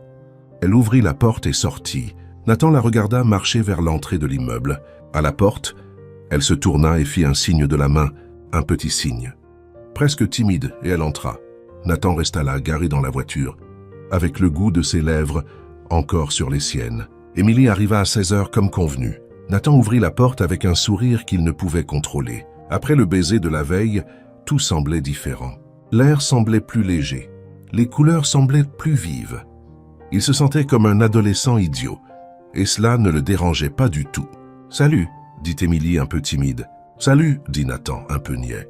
Ils se fixèrent pendant 3 secondes de plus que ce qui est socialement acceptable. « Émilie !» Chloé apparut en courant et se jeta dans les jambes d'Émilie. « Tu es venue? J'avais dit que je viendrais. Je sais, mais parfois les adultes mentent. »« Chloé !» dit Nathan. « Quoi? Ce sont les statistiques, papa. » Margaret m'a montré les chiffres. Émilie rit et entra dans la maison, ses béquilles tapotant doucement sur le parquet. Thor arriva en trottinant, la queue battant comme un ventilateur incontrôlable. Tout était parfait pendant exactement 7 minutes. Puis Thor arrêta de remuer la queue. Le chien leva la tête, les oreilles alertes. Il regarda la porte d'entrée et commença à grogner. « Thor ?» Émilie fronça les sourcils. « Qu'est-ce qu'il y a ?» Le grognement devint plus fort. Thor se positionna entre Émilie et la porte, les poils de son cou hérissés. « Il ne fait jamais ça, » dit Nathan confus. « Quelqu'un arrive, » dit Chloé avec la désinvolture de quelqu'un commentant la météo. « Comment tu le sais ?» Thor le sait toujours. Une fois, il a grogné contre le livreur de pizza à 3 minutes avant qu'il n'arrive. La sonnette retentit. Thor aboya fort, agressivement, comme pour donner l'alerte. « N'ouvre pas cette porte. » Nathan se dirigea vers l'entrée en tenant Thor par le collier. Il ouvrit la porte et sentit le sol se dérober sous ses pieds. Victoria se tenait là avec un sourire répété et une robe qui coûtait plus cher que le salaire de certaines personnes. Des cheveux blonds impeccables, un maquillage parfait, comme si elle venait de sortir d'une séance photo. « Salut Nathan » dit-elle. Surprise, Nathan entendit un bruit dans la cuisine. Margaret apparut avec son téléphone à la main. « Monsieur Brooks, vous l'avez laissé charger. Ça sonne depuis un moment. » Il prit le téléphone. 3 appels manqués. Un message de son assistant envoyé il y a 45 minutes. « Monsieur Brooks, votre ex-femme est venue au bureau demander votre adresse. Je ne voulais pas la donner. Mais elle a beaucoup insisté et a dit que c'était urgent pour... Chloé, elle est en route. Je suis désolé. 45 minutes. » Le message était là depuis 45 minutes pendant qu'il laissait son téléphone chargé comme un... « Idiot, Nathan. Victoria pencha la tête. « Est-ce que tu vas me laisser entrer ou est-ce qu'on va discuter sur le pas de la porte ?» Thor grogna plus fort. « Et qui êtes-vous, Yotata ?»« Il vous tchade » demanda Victoria à Emily le ton tranchant. « C'est Emily, » dit Nathan rapidement. « Elle est vétérinaire. Elle aide pour Thor. » Victoria haussa un sourcil. « Une vétérinaire qui fait des visites à domicile. Comme c'est pratique. » Avant que Nathan ne puisse répondre, Chloé apparut derrière lui et se figea. Elle resta là à regarder la femme à la porte. Ses yeux étaient grands, confus. « Maman. » Sa voix sortit toute petite. « C'est vraiment toi. » Victoria se pencha, les yeux brillants. « C'est moi, ma puce. C'est moi. » Chloé ne bougea pas. Elle ne courut pas pour l'embrasser. Elle ne pleura pas. Elle resta juste là, à assimiler la situation, comme si elle voyait un fantôme et ne savait pas s'il était réel. Le silence fut interrompu par Emily. « Chloé, » dit-elle doucement en touchant l'épaule de la petite fille, « viens, on va jouer avec Thor dans le jardin. » Chloé regarda Emily, puis Victoria, puis son père, et elle fit le choix le plus facile. « D'accord, » dit-elle en prenant la main d'Emily. « Allons-y, toutes. » Deux sortirent par la porte vitrée qui menait au jardin, Thor trottinant derrière elle. Victoria resta là, la main toujours tendue pour un câlin qui ne vint jamais. Nathan observa la scène sans savoir quoi dire. Sa fille venait de choisir la vétérinaire, plutôt que sa propre mère, et il ne pouvait pas l'en blâmer. Margaret regarda Victoria, regarda Nathan, et fit une expression qui disait clairement « Je ne suis pas assez payée pour ça. »« Une limonade ?» proposa-t-elle avec la voix la plus fausse du monde. « Merci », dit Victoria, entrant sans y être invitée. Dans le salon, Victoria s'assit comme si elle habitait encore là. Nathan les regardait à travers l'immense baie vitrée qui allait du sol au plafond. Chloé courait sur la pelouse tandis qu'Emily, appuyée sur ses béquilles, lançait une balle pour Thor. Toutes deux riaient. Le chien aboyait de bonheur. C'était l'image parfaite de ce qu'il voulait pour sa vie. Et c'était de l'autre côté de la vitre. Nathan, la voix de Victoria, coupa ses pensées. « Est-ce que tu m'écoutes ?» Il se tourna. « Je t'écoute. Je disais que j'ai changé. Je t'ai vu dans cet article sur les hommes d'affaires qui réussissent et j'ai réalisé que j'avais fait une erreur. Je veux renouer les liens. Tu es parti quand Chloé avait 2 ans, dit Nathan, la voix plus dure qu'il ne l'aurait voulu. Je travaillais 18 heures par jour pour essayer de faire marcher l'entreprise. Pas d'argent, pas de structure, rien. Et tu es parti. J'étais jeune. Je n'étais pas prête. Prête à quoi? À être mère. À rester quand les choses étaient difficiles. Pour tout ça, Victoria désigna les alentours. Je ne savais pas que tu réussirais. Et maintenant que j'ai réussi, tu veux revenir. Ce n'est pas ça. C'est exactement ça. Victoria croisa les jambes et soupira. Nathan, j'ai fait une erreur. Une énorme erreur. Mais les gens méritent une seconde chance. Sais-tu ce que j'ai traversé pendant ces 5 ans? Nathan se leva, la voix contrôlée mais ferme. J'ai essayé de te retrouver pendant des mois. Des années, pas pour te demander de revenir, mais pour régler la garde de Chloé. Les documents, l'école, l'assurance santé. Tout était une bataille, parce que tu avais simplement disparu. Victoria détourna le regard. J'avais besoin d'espace. De l'espace? Tu as abandonné une enfant de 2 ans. Ce n'est pas de l'espace, c'est de l'abandon. Nathan, mon avocat a essayé de te localiser pendant 3 ans. 3 ans, Victoria. Et maintenant tu te pointes, parce que tu as vu un article sur l'argent. Le silence qui suivit fut pesant. Dehors, Emily regarda à travers la vitre. Elle vit le dos de Nathan. Elle vit Victoria assise sur le canapé, les jambes croisées, les cheveux parfaits. Elle vit cette scène qui ressemblait à une photo de magazine, l'homme d'affaires prospère et l'ex-femme élégante. Une famille, une vraie famille. Et elle était dehors à jouer avec le chien. Emily sentit son estomac se nouer. « Emily !» Chloé tira sur sa manche. « Ça va? Ça va ?» Elle se força à sourire. « Tu penses à quoi ?» Emily regarda de nouveau vers la vitre, vers Nathan, vers Victoria. À rien d'important. Mais c'était un mensonge. C'était la chose la plus importante au monde. Et elle venait de réaliser que peut-être, elle n'y avait pas sa place. « Chloé !» dit Emily en se baissant pour être à la hauteur de la petite. « Je dois y aller. » « Pourquoi ? » « Parce que ton papa a des choses à régler.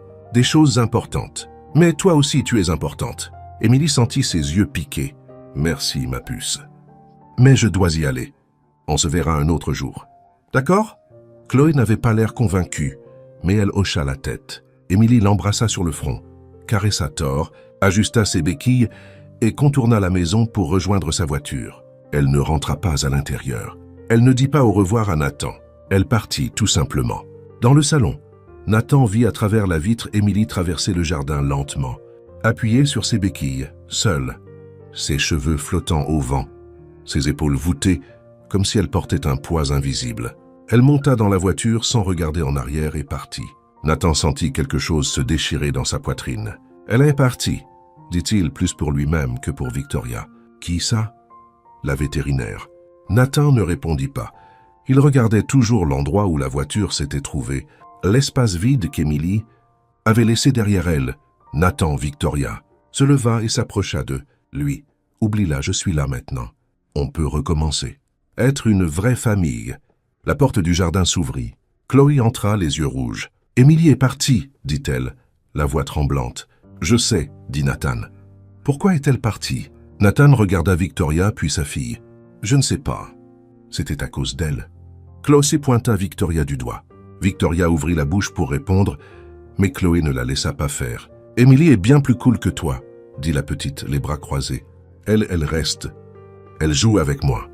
Elle n'est pas partie quand les choses étaient difficiles. » Thor aboya en signe d'accord. Victoria perdit son sourire. « Chloé, je suis ta mère. Tu es la dame des photos. » Chloé regarda son père. « Papa fait revenir Émilie. » Nathan sentit sa poitrine se serrer. « Je le ferai, ma chérie. Mais d'abord, je dois m'occuper de quelque chose. » Il se tourna vers Victoria. « Tu veux renouer les liens ? Très bien. Alors renouons. Demain, 9 h du matin ici, avec mon avocat. » Victoria fronça les sourcils. « Un avocat ? Pourquoi ? Parce qu'en 5 ans, tu n'as jamais signé un seul document. Concernant la garde de Chloé, je l'ai élevée seule. J'ai tout payé seul. J'ai tout fait seul et toi, tu as disparu.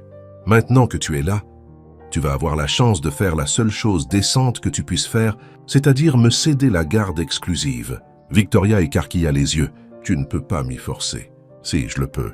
Abandon d'enfant, 5 ans sans contact. Pas de pension alimentaire, pas de visite, pas un seul coup de téléphone. N'importe quel juge du pays me donnera la garde en 5 minutes. La seule question est de savoir si tu veux faire ça à l'amiable ou si tu veux que je te poursuive pour abandon. » Le silence fut assourdissant. Victoria ramassa son sac lentement. « Tu as changé, Nathan ?»« J'ai dû changer. Il fallait bien que quelqu'un s'occupe de notre fille. » Elle se dirigea vers la porte. « Demain à 9 h, dit Nathan. « Ne sois pas en retard. » La porte se ferma. Chloé s'approcha de son père et lui prit la main. « Papa, oui. Qu'est-ce qui va se passer demain ?»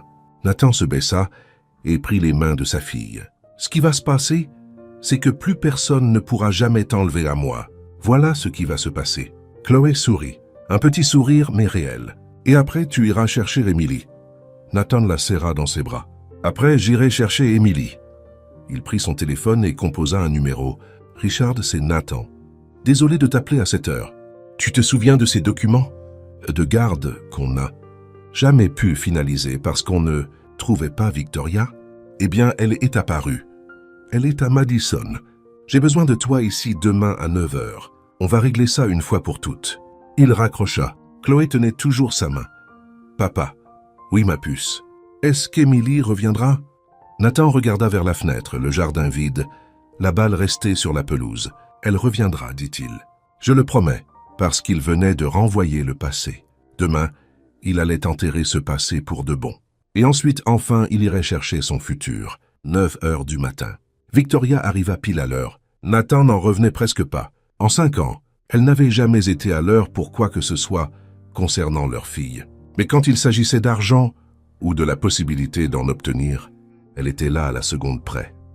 Richard, l'avocat, était déjà dans le salon avec un dossier rempli de documents. Des cheveux gris, d'épaisses lunettes et l'expression de quelqu'un qui a tout vu. « Bonjour, Madame Brooks, » dit-il sans se lever. « C'est Victoria. »« Juste Victoria, comme vous voudrez. » Chloé était à l'étage avec Margaret, sous l'ordre formel de ne pas descendre. Nathan ne voulait pas qu'elle assiste à cela. Victoria s'assit, croisa les jambes et regarda les papiers sur la table. Tout cela est-il bien nécessaire? 5 ans d'abandon, ça génère pas mal de paperasse, dit Richard calmement. Pouvons-nous commencer? La réunion commença civilement. Victoria prétendait vouloir renouer avec sa fille. Elle parlait de regrets, de seconde chance, de la façon dont le temps l'avait changée. Nathan observait en silence. Il connaissait ce ton, ce sourire répété, cette performance. Après 20 minutes, Richard posa les documents de garde sur la table. Si vous voulez vraiment ce qu'il y a de mieux pour Chloé, vous pouvez commencer par signer ici. Victoria regarda les papiers, puis Nathan, puis l'avocat, et le masque tomba. C'est combien? Richard fronça les sourcils. Pardon? Combien il va me payer pour signer ça et disparaître? Le silence qui suivit fut pesant. Nathan sentit son estomac se retourner. Tu demandes de l'argent, dit-il, la voix basse. Pour abandonner officiellement ta fille. Je demande une compensation. Pour le temps, pour le traumatisme, pour tout ce que j'ai traversé. Nathan, ne sois pas naïf. Victoria se pencha en avant. Tu es milliardaire maintenant. J'ai vu les articles. Je sais ce que tu vaux. Et je sais que tu paierais n'importe quoi pour me sortir de ta vie définitivement. Richard posa sa main sur le bras de Nathan, demandant le calme. Madame Victoria, cela pourrait être considéré comme de l'extorsion. De l'extorsion, elle rit. Je suis la mère de l'enfant. J'ai des droits. Je peux contester la garde. Je peux faire traîner ça pendant des années, devant les tribunaux. Je peux me pointer à chaque réunion d'école, chaque anniversaire, chaque c'est combien? Interrompit Nathan. Victoria sourit. 2 millions. Nathan n'hésita pas. C'est d'accord. Richard se tourna vers lui, surpris. Nathan, on peut négocier? Non. Nathan ne quittait pas Victoria des yeux. 2 millions. Elle signe tout de suite. Garde exclusive. Aucun droit de visite, aucune contestation future.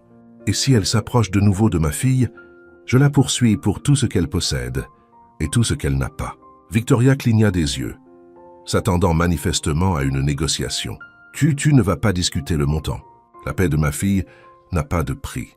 2 millions, c'est bon marché pour ne plus jamais voir ta tête. Le sourire de Victoria vacilla une seconde. Richard poussa les documents en avant.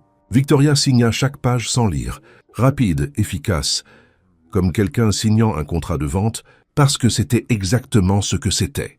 Elle vendait sa fille pour 2 millions de dollars, et Nathan payait volontiers.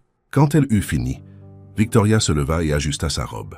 Ce fut un plaisir de faire affaire avec toi, Nathan. Sors d'ici. Elle se dirigea vers la porte et s'arrêta. Tu sais au fond de toi que je te rends service. Elle est mieux sans moi. Pour la première fois en 5 ans, je suis d'accord avec toi. La porte se ferma. Nathan fixa les documents signés. Garde exclusive. Sa fille était officiellement à lui seul. Il devrait ressentir du soulagement, de la victoire, de la paix. Mais tout ce qu'il ressentait, c'était du dégoût et une profonde tristesse que Chloé ait une mère capable de la vendre pour de l'argent. Chloé descendit les escaliers lentement, tenant la main de Margaret. « Papa, est-ce que la dame des photos est partie ?» Nathan se baissa à sa hauteur. « Elle est partie, ma chérie. Est-ce qu'elle va revenir ?» Nathan prit une grande inspiration. « Elle est partie en voyage très loin, mais un jour, quand tu seras plus grande, elle reviendra peut-être. Et là, tu comprendras tout. » Comprendre quoi? Que certaines personnes ne savent pas comment rester. Ce n'est pas ta faute. Ce n'est la faute de personne. Elles ne savent juste pas faire. Chloé réfléchit un instant. Est-ce qu'Émilie sait comment rester? Nathan sentit sa poitrine se serrer. Je le crois. Alors pourquoi est-elle partie elle aussi? Nathan n'avait pas de réponse. Pas vraiment. Je ne sais pas, ma puce, mais je vais le découvrir. Chloé fronça les sourcils. Tu vas la faire revenir? Je vais essayer, promis? Nathan serra sa fille dans ses bras. Promis. À 16h de l'après-midi, Nathan était dans le salon, les yeux fixés sur la porte. C'était l'heure à laquelle Émilie arrivait toujours. Chaque mardi, chaque jeudi, parfois le vendredi aussi. 16h05, 16h10, 16h15. Elle ne vint pas. Nathan prit son téléphone. « Émilie, tu viens aujourd'hui à 16h ?» Message envoyé. 5 minutes, 10 minutes, 20 minutes. Vu, pas de réponse. Il essaya de nouveau. « Est-ce que tout va bien ?» Victoria est partie pour de bon. Vu, pas de réponse. « S'il te plaît, appelle-moi. » Vu, pas de réponse. Thor restait près de la porte vitrée, regardant le jardin, attendant. Gémissant doucement quand le soleil commença à se coucher et qu'Émilie n'apparaissait pas. Chloé descendit à 18h. Émilie n'est pas venue. « Non, ma puce, pourquoi ?»« Je ne sais pas. Elle est fâchée contre nous ?»« Non, mon cœur, je ne pense pas. Alors pourquoi elle ne vient pas ?» Nathan regarda le téléphone. Les messages vus et restés sans réponse. « Je ne sais toujours pas. » À 23h, Nathan était encore dans le salon, fixant son téléphone. Margaret apparut en robe de chambre. « Monsieur Brooks, vous devez dormir. » Elle ne répond pas. « Je sais. Pourquoi elle ne répond pas, Margaret?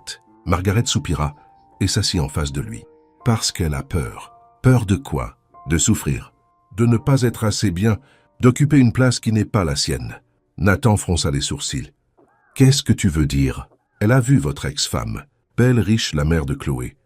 Margaret marqua une pause, et elle s'est vue elle-même, avec ses béquilles, une vétérinaire. Aucun lien officiel avec cette famille. C'est ridicule. Ça l'est.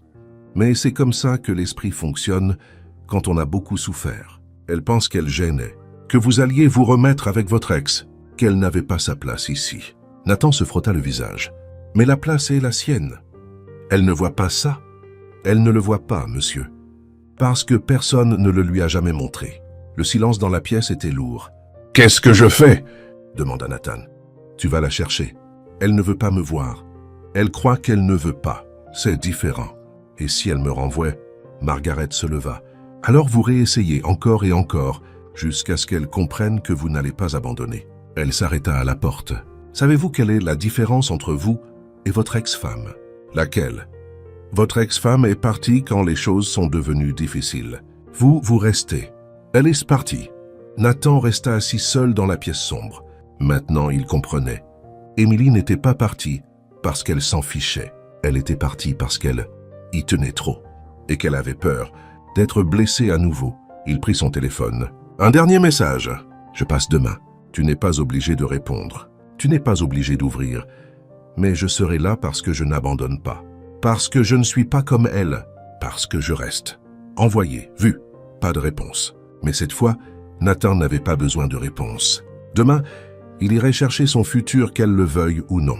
Nathan se gara devant la clinique et prit une grande inspiration. La dernière fois qu'il était venu ici, il avait inventé que Thor éternuait. Maintenant, il n'avait plus d'excuses. Juste la vérité. Et la vérité était terrifiante. Il sortit de la voiture et ouvrit la porte. Arrière. Erreur. Thor. Bondit comme une fusée dorée et fonça vers la clinique. Le chien n'attendit pas. Il poussa la porte vitrée avec son museau. Comment il savait faire ça, Nathan ne l'a jamais compris. Et il entra. Nathan courut après lui. Le chaos avait déjà commencé. Thor courait dans la réception, reniflant tout, sa queue renversant les magazines, les brochures et un vase de fleurs qui explosa au sol.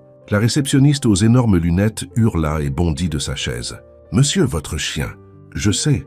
Désolé. » Thor se fichait des excuses. Il flaira l'air, identifia une odeur et s'élança dans le couloir. « Non, Thor, reviens !» Nathan courut après lui, glissant dans l'eau du vase. Il faillit tomber, se rattrapa au mur, continua de courir.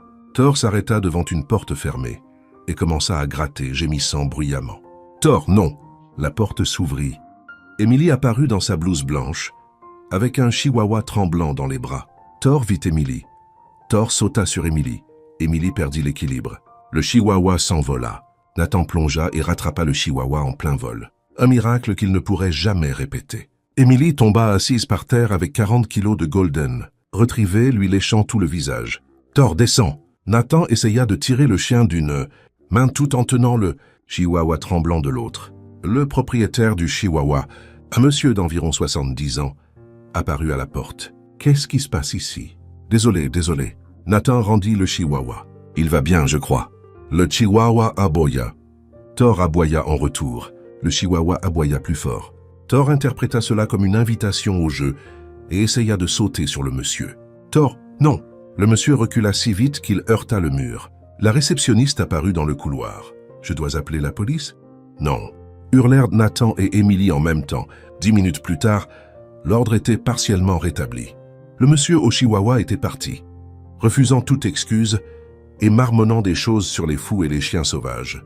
La réceptionniste balayait les débris du vase. Thor était couché aux pieds d'Émilie, remuant la queue, totalement satisfait de lui-même. Nathan était assis sur le sol du couloir, essayant de retrouver son souffle et sa dignité. « J'avais un discours préparé, » dit-il en reprenant sa respiration. « Un discours ?» Émilie enlevait les poils de Thor de sa blouse. Un bon discours. Bien structuré, avec un début, un milieu et une fin. « Et il est où ?» Thor l'a mangé. Émilie rit. Un vrai rire qui fit briller ses yeux. Au sens figuré, précisa Nathan. J'avais deviné. Le silence qui suivit fut plus léger. Le chaos avait brisé la tension. Nathan reprit. « Émilie, je sais que tu ne veux pas me voir. Je sais que tu penses que tu gênais, mais je devais venir. » Le sourire d'Émilie disparut. « Nathan, je vous ai vu par la fenêtre. Toi et elle, vous ressemblez à une photo de magazine et moi, j'étais dehors avec mes béquilles à jouer avec le chien. »« Jeune, tu sais que Victoria est partie, » l'interrompit-il. « Chloé te l'a dit au restaurant. Mais tu ne sais pas comment ça s'est passé. » Émilie se tut. Nathan regarda le sol. « Je suis rentré un jour et elle n'était plus là. Aucun avertissement. Juste un mot sur la table. Je ne suis pas prête. 4 mots. 5 ans de mariage, une fille de 2 ans. Et elle a tout résumé en 4 mots. » Thor leva la tête comme s'il comprenait. Chloé était dans son berceau, elle pleurait. Victoria ne lui a même pas dit au revoir. Elle est juste partie. Et je suis resté là, avec une enfant qui ne comprenait pas pourquoi sa mère ne revenait pas, à essayer de comprendre comment on change une couche. Émilie avait les larmes aux yeux. Je l'ai élevée seule. Pas d'argent, pas de structure, travaillant 18 heures par jour pour construire quelque chose à partir de rien. Et chaque jour, j'avais peur de ne pas être à la hauteur, de faire des erreurs, de gâcher sa vie. Nathan. Quand Victoria est apparue, je n'ai rien ressenti, juste de la colère. Elle a vu un article sur les hommes, d'affaires qui réussissent, et elle est venue pour l'argent. Pas pour sa fille, pour l'argent. Émilie secoua la tête. Quel genre de personne fait ça? Le genre de personne qui demande 2 millions pour signer l'abandon de la garde et disparaître. Les yeux d'Émilie s'écarquillèrent. Quoi? 2 millions de dollars pour abandonner officiellement sa propre fille. Et toi, j'ai payé le jour même sans négocier parce que la paix de ma fille n'a pas de prix. Qu'il regarda Émilie. 2 millions, c'était bon marché pour ne plus jamais voir sa tête. Le silence était pesant. Je ne veux pas du passé, continua Nathan. J'ai payé pour enterrer le passé. Je veux le présent. Je veux le futur. Sa voix se brisa. Je te veux, toi. J'ai peur, murmura Émilie. J'ai été tellement blessée. Et toi? Tu es milliardaire. Tu peux avoir n'importe qui. Pourquoi moi? Parce que tu es la seule qui ait du sens. Émilie secoua la tête. Ce n'est pas une réponse. C'est la seule que j'ai. Nathan se rapprocha. Tu veux de la logique? Je n'en ai pas. Tu veux des garanties? Je n'en ai pas non plus. Je sais juste que depuis que tu es apparu, ma maison n'est plus silencieuse. Chloé sourit davantage. Thor obéit à quelqu'un pour la première fois de sa vie. Et moi, je me réveille en ayant hâte qu'il soit tard pour te voir arriver. Thor remua la queue comme pour confirmer. Je n'ai jamais appris à demander quoi que ce soit, dit Nathan. Toute ma vie, j'ai tout réglé seul, mais là, je te le demande. Il lui prit les mains. Reste, s'il te plaît. Émilie le regarda. Regarda ses mains tenant les siennes, regarda Thor qui gémissait doucement. Des larmes coulèrent sur son visage. J'ai besoin de réfléchir. Le cœur de Nathan sombra. Ce n'est pas un non. Elle serra ses mains. Mais ce n'est pas un oui non plus. Pas encore. Combien de temps? Émilie sourit. Un petit sourire, mais réel. Nathan hocha la tête. Jusqu'à demain. Il se leva et tira Thor par la laisse. À la porte de la clinique, il se retourna. Émilie? Oui. Désolé pour le vase et le chihuahua. Et le propriétaire du chihuahua et la Nathan. Quoi? Pars avant que Thor ne détruise autre chose. Il sourit. À demain. À demain. Dans la voiture, Nathan appuya son front contre le volant. Thor posa sa tête sur l'épaule de Nathan par derrière le siège. Tu es un désastre, murmura Nathan. Thor lui lécha l'oreille, mais un désastre utile. Ce n'était pas un oui, mais ce n'était pas un non. Et parfois, l'espoir était tout ce dont on avait besoin pour continuer. Le lendemain mit une éternité à arriver. Nathan se réveilla à 5 heures du matin, prit son café à 5h15, vérifia son téléphone à 5h16 et continua de vérifier toutes les 3 minutes pendant les 4 heures suivantes. « Papa, dit Chloé à 9 heures du matin, tu agis bizarrement. J'agis normalement. Tu as fait des pancakes. Et alors? Tu n'en fais jamais. Tu rates même la cuisson de l'eau. Je ne rate pas la cuisson de l'eau. Si, la semaine dernière. C'était un incident isolé. Margaret apparut dans la cuisine, regarda les pancakes, qui étaient étonnamment mangeables, puis Nathan. Est-ce que la dame vient aujourd'hui?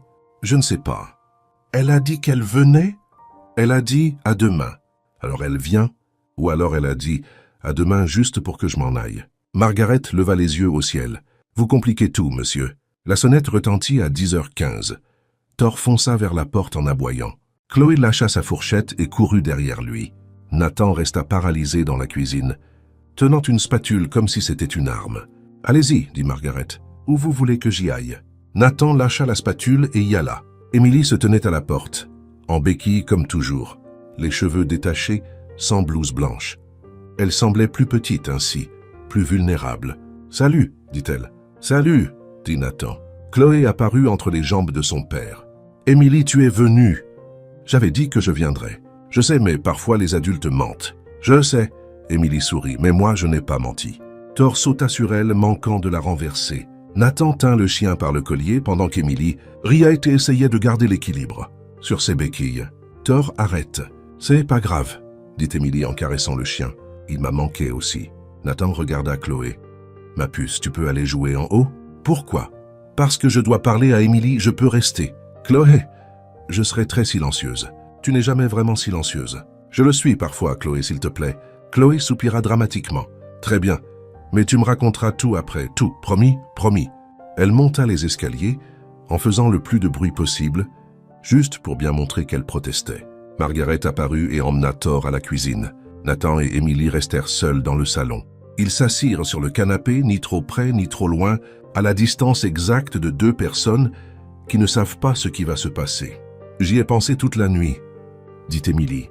« Et je dois te dire quelque chose d'abord avant de répondre. » Nathan hocha la tête. « D'accord. » Émilie prit une grande inspiration. « Tu connais l'accident, les fractures, les chirurgies, mais tu ne sais pas ce qui s'est passé. Après, raconte-moi. » Elle regarda ses propres mains. Je conduisais, je rentrais du travail. Il était tard, j'étais fatigué, et un type a grillé un feu rouge et a percuté ma voiture. Nathan resta silencieux. Je me souviens du bruit du verre qui se brise, de la douleur et puis plus rien. Je me suis réveillé à l'hôpital, 3 jours plus tard avec la jambe broyée et une liste de chirurgie devant moi. « Émilie, j'avais un petit ami à l'époque, fit-elle une pause. Il est venu me voir à l'hôpital une fois, et il a dit qu'il ne pouvait pas gérer ça. La convalescence, l'incertitude que c'était trop pour lui. Il t'a quitté à l'hôpital. Il m'a quitté à l'hôpital avec 3 fractures et 2 chirurgies programmées. Sa voix était calme, mais ses mains tremblaient. J'ai passé 6 mois en rééducation. Seul, j'ai appris à marcher avec des béquilles seul, j'ai fait ma kiné seul. J'ai pleuré seul. Nathan ne savait pas quoi dire. « Et il y a encore une chose, » dit Émilie, la voix défaillante. « J'utiliserai probablement des béquilles pour le reste de ma vie.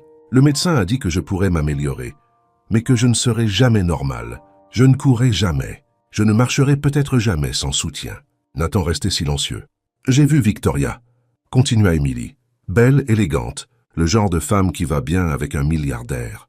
Et je me suis regardé avec mes béquilles, boitant, ayant besoin d'aide pour monter les escaliers. Émilie, laisse-moi finir. » Elle prit une grande inspiration. « Je sais que ce n'est peut-être plus elle, mais tu devrais peut-être avoir quelqu'un de plus présentable. Quelqu'un qui n'a pas besoin de béquilles pour marcher. Quelqu'un que tu n'aurais pas honte d'emmener dans des soirées. » Nathan sentit quelque chose se briser en lui. « Tu penses que j'aurais honte de toi? Je pense que tu mérites quelqu'un de mieux. »« Mieux ?» Nathan faillit rire. « Émilie, tu crois que je me soucie des béquilles? Tu crois qu'une seule partie de moi te regarde et voit les béquilles en premier ?»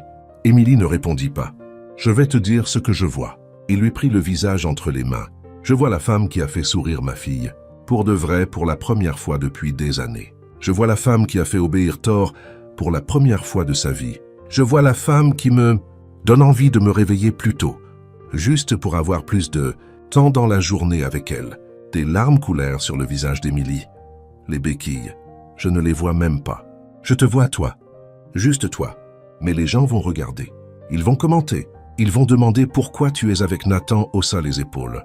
Qu'ils regardent, qu'ils commentent, qu'ils demandent. » Nathan essuya ses larmes. « J'ai passé 5 ans à élever une fille seule parce que sa mère disait qu'elle n'était pas prête.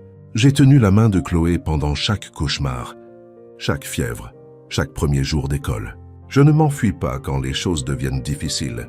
Je ne l'ai jamais fait. » Le silence était pesant. « Je ne vais pas te promettre que rien n'ira mal, » continua Nathan, « parce que je n'en sais rien. La vie est imprévisible. Des choses arrivent. Mais je peux te promettre que si ça va mal, je serai là. Je ne partirai pas. Je ne dirai pas que c'est trop. Je resterai. » Émilie le regarda un long moment. « Comment je sais que c'est vrai? Tu ne le sais pas. » Nathan haussa les épaules. « Mais c'est ça, la confiance. Faire le saut sans être sûr de l'endroit où on va atterrir. Et si je tombe? Alors on tombera ensemble, et on se relèvera ensemble. Émilie sourit. Un petit sourire, puis un plus grand. Tu as répété ça toute la nuit? C'était pas mal, merci. J'étais nerveux. Elle rit. Un vrai rire qui fit pétiller ses yeux. Alors, dit Nathan, tu y as pensé toute la nuit. Quelle est la réponse? Émilie le regarda ses mains qui tenaient encore son visage. Oui, oui, Nathan sentit sa poitrine exploser. Oui, tu vas continuer à le répéter? Probablement. C'est pas grave. J'aime bien le son que ça fait. Il se pencha. Elle se pencha. Et cette fois, il n'y eut aucune interruption. Leurs lèvres se rencontrèrent, doucement d'abord, puis plus intensément. Des années de peur et de solitude fondant en un seul instant. Je le savais. Le cri vint du haut des escaliers. Nathan et Émilie s'écartèrent, surpris. Chloé était sur les marches, avec le plus grand sourire du monde. Je savais qu'elle dirait oui. Je le savais. Chloé, tu avais promis de rester en haut. J'étais en haut, techniquement. Thor, réveillé par le cri, arriva en courant de la cuisine. Il vit Nathan et Émilie sur le canapé et interpréta cela comme une invitation. 40 kilos de Golden Retriever sautèrent sur le canapé. Nathan tomba d'un côté. Émilie tomba de l'autre. Thor resta au milieu, remuant la queue, les léchant tous les deux. Chloé accourut et se jeta dans la pile. Maintenant, on est officiellement une famille. Nathan était par terre avec une enfant sur la poitrine, un chien dans la figure et la femme qu'il aimait riant à ses côtés. C'était parfait, c'était chaotique. C'était exactement comme ça que ça devait être. 6 mois plus tard, la maison de Nathan n'était plus silencieuse. À 7 heures du matin, Thor aboyait aux oiseaux. À 7h15, Klaus y descendait les escaliers en courant, en réclamant des pancakes. À 7h30, Émilie apparaissait dans la cuisine, en béquille, les cheveux en bataille, volant le café de Nathan. « Ce café est à moi, dit-il. Il était à toi. Maintenant, il est à nous. Tu as ta propre tasse. La tienne est meilleure. C'est la même tasse, mais celle-là a le goût de la victoire. » Nathan a arrêté de discuter il y a 4 mois. Margaret observait tout avec un sourire discret en préparant le petit déjeuner. Elle avait dit un jour que la maison ressemblait enfin à un vrai foyer. Nathan était d'accord. « Papa !» cria Chloé depuis le salon. « Thor est encore en train de manger mes devoirs. »« Encore !» Nathan courut au salon. Thor était couché sur le tapis avec un morceau de papier dans la bouche, l'air extrêmement fier de lui. « Thor, lâche ça !» Thor remua la queue. « Thor, lâche !» Thor continua de remuer la queue. Émilie apparut derrière Nathan.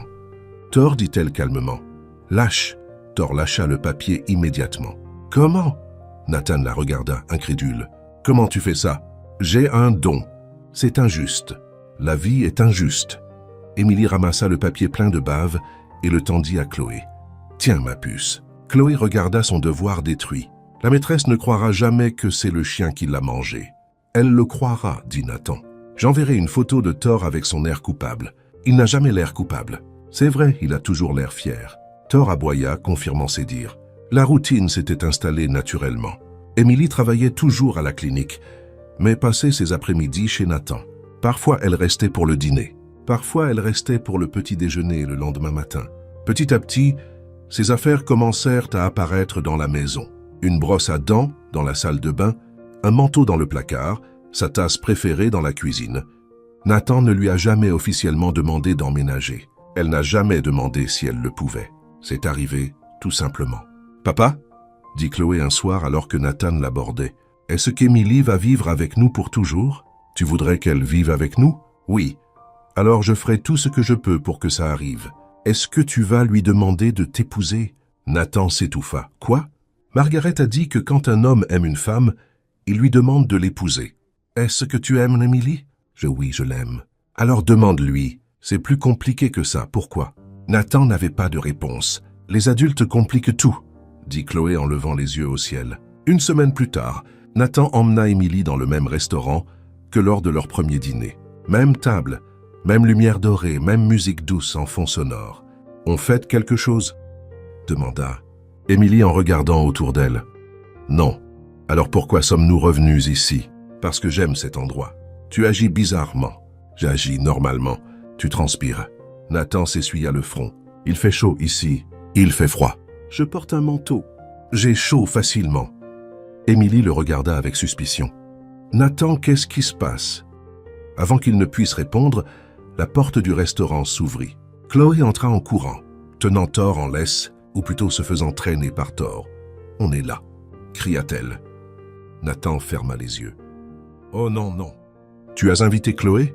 demanda Émilie confuse. « Je ne l'ai pas invitée. Je lui ai spécifiquement dit de ne pas venir.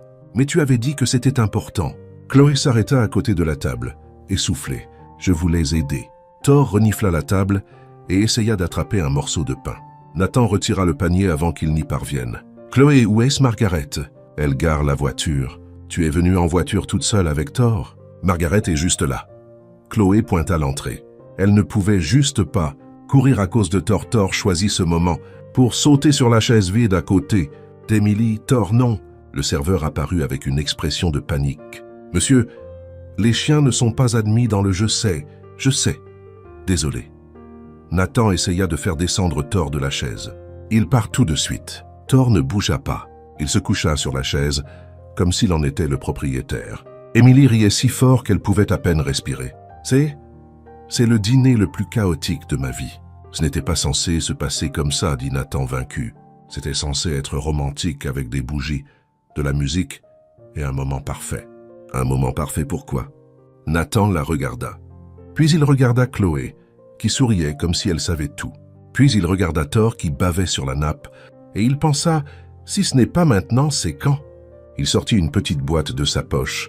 Émilie arrêta de rire. Nathan, j'avais un discours, dit-il. Un bon discours.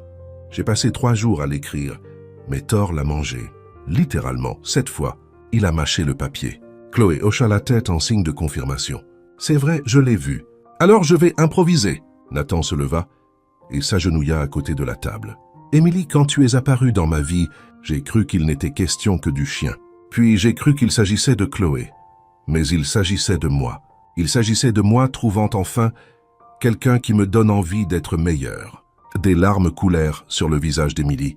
Je ne peux pas te promettre que la vie sera parfaite.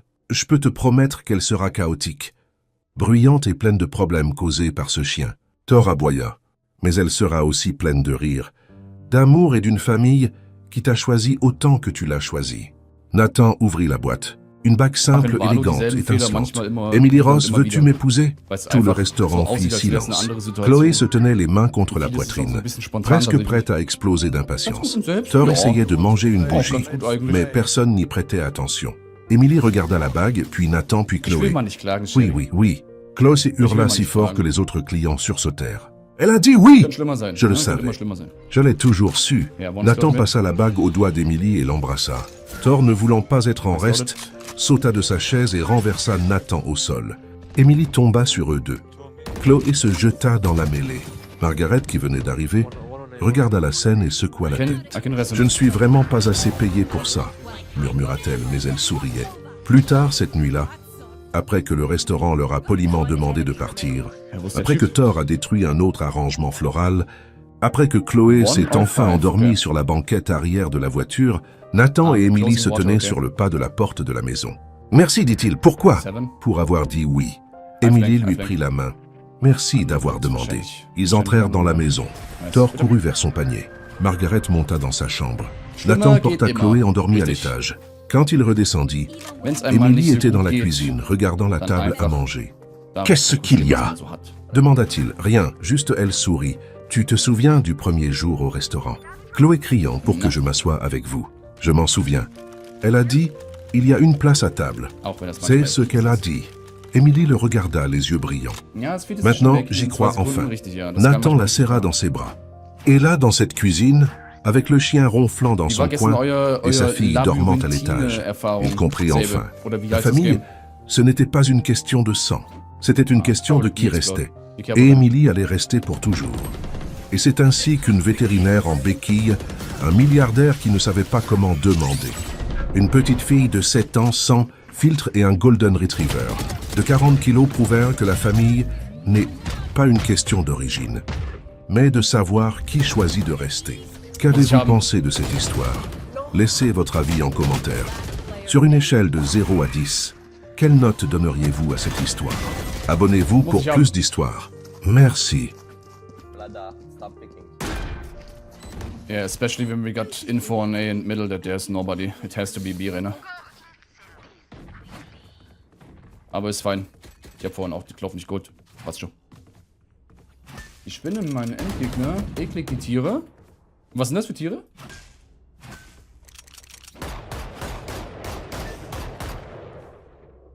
Machen wir Eco? Nee, oder? Ich glaube, wir machen Eco, oder? Ne, die kaufen alle. Hey.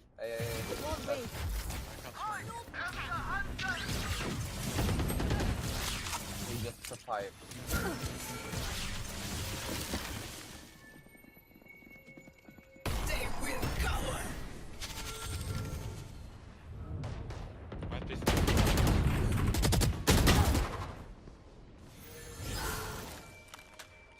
She's one Spike equal. planted. Freunde, das wird ein ganz wildes Game. Das wird ein ganz wildes Game, leider.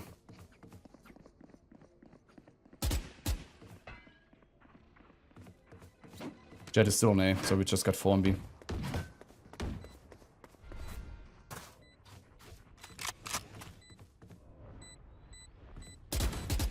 Jet vents. 2 vents. Player standing. Flawless. Jetzt wird's wild, Freunde. Jetzt wird's wild, Freunde. Jetzt müssen wir uns anstrengen. Easy enough.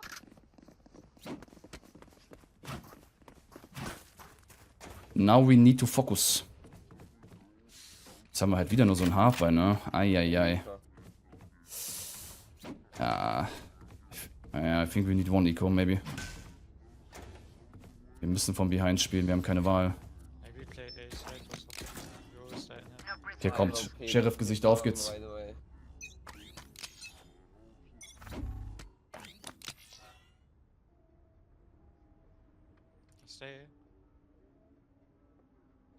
Yeah, should be A, nothing mid.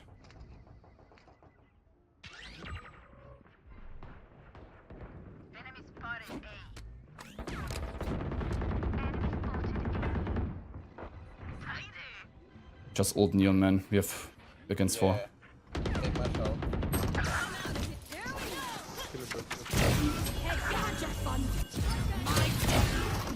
Spike Jet City, planted. Jet City.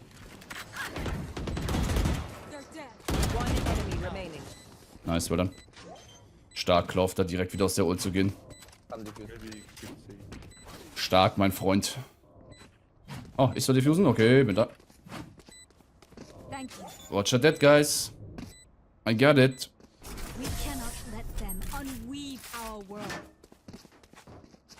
Go, go, go! I got it, Voss.